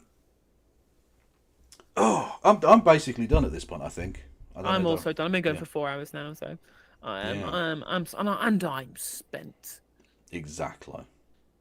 But you know what isn't spent? On the YouTubes. You know what isn't spent? All of the listeners' money. So you should spend some of that on gifted subs and messages and things. Although we are about to finish, but you can still give us money. That's the thing. I've said my bit. Okay, no worries. So if everyone go subscribe to Kevin Logan 175 over on Twitch and at Ploppy11 over on YouTube. Do the things, my wonderful viewers. Go and follow Kevin on the platforms. Yes, and likewise go and check out No Justice of the MTGs, who is going on YouTube. Basically, no one. There's Vosh or Dylan Burns. That's it. There's no Dylan Burns streamed on YouTube. Yeah. Hey, thank you for the bits from the other Kevin in chat to raid Rap to Blue over on Twitch. Well, who am I to turn down money to do things? So I will do that. I don't know who Rap to Blue is. I will still do the raid. Let me have a look. You're a Raptor Blue shill. Just taking money. I mean, clearly, Kevin chat is. Yeah, absolutely. Yeah. It's fine. I happily. I will. You know me. I will do plenty of things for money. So I'm going to send everyone to Hildebeest, who's a good person. So go and check them out. That sounds like a good plan. Hildebeest is good people. Indeed. Canadian politics pretty interesting at the moment because the coalition agreement's just been torn down by the NDP. So true. Yes. Yeah. Thank you for bits. Who said that? Who is this beanie clad? Hang on. What? Oh fuck. Who is this beanie clad person? It could be anyone. And literally, it's yeah. Yeah. It could literally be anyone. Just a person with presumably with black hair. Absolutely. It could be Ben Shapiro. Just saying. No worries. Well, I'll send people off to Raptor Blue. Yeah. I'm going to send people on to Al Jazeera. I'll send people to Al Jazeera. She's gone to Hamas. She's gone to the Hamas. It's true. Hamas airwaves, yeah. True. Okay, I'll be back with Christy tomorrow. You're not streaming, I don't believe? Or maybe you are. I think I'm going to do it. I didn't stream on Wednesday, so I'm going to stream, do a daytime stream. Okay. Tomorrow, well, enjoy that, and then you can enjoy me and Christy laughing at Tim Paul some more, I'm sure. Absolutely. I can raid into the happy hour. No worries. Cool, Everyone stay safe, and as always, free Palestine. Free Palestine. Much love. Bye. Bye.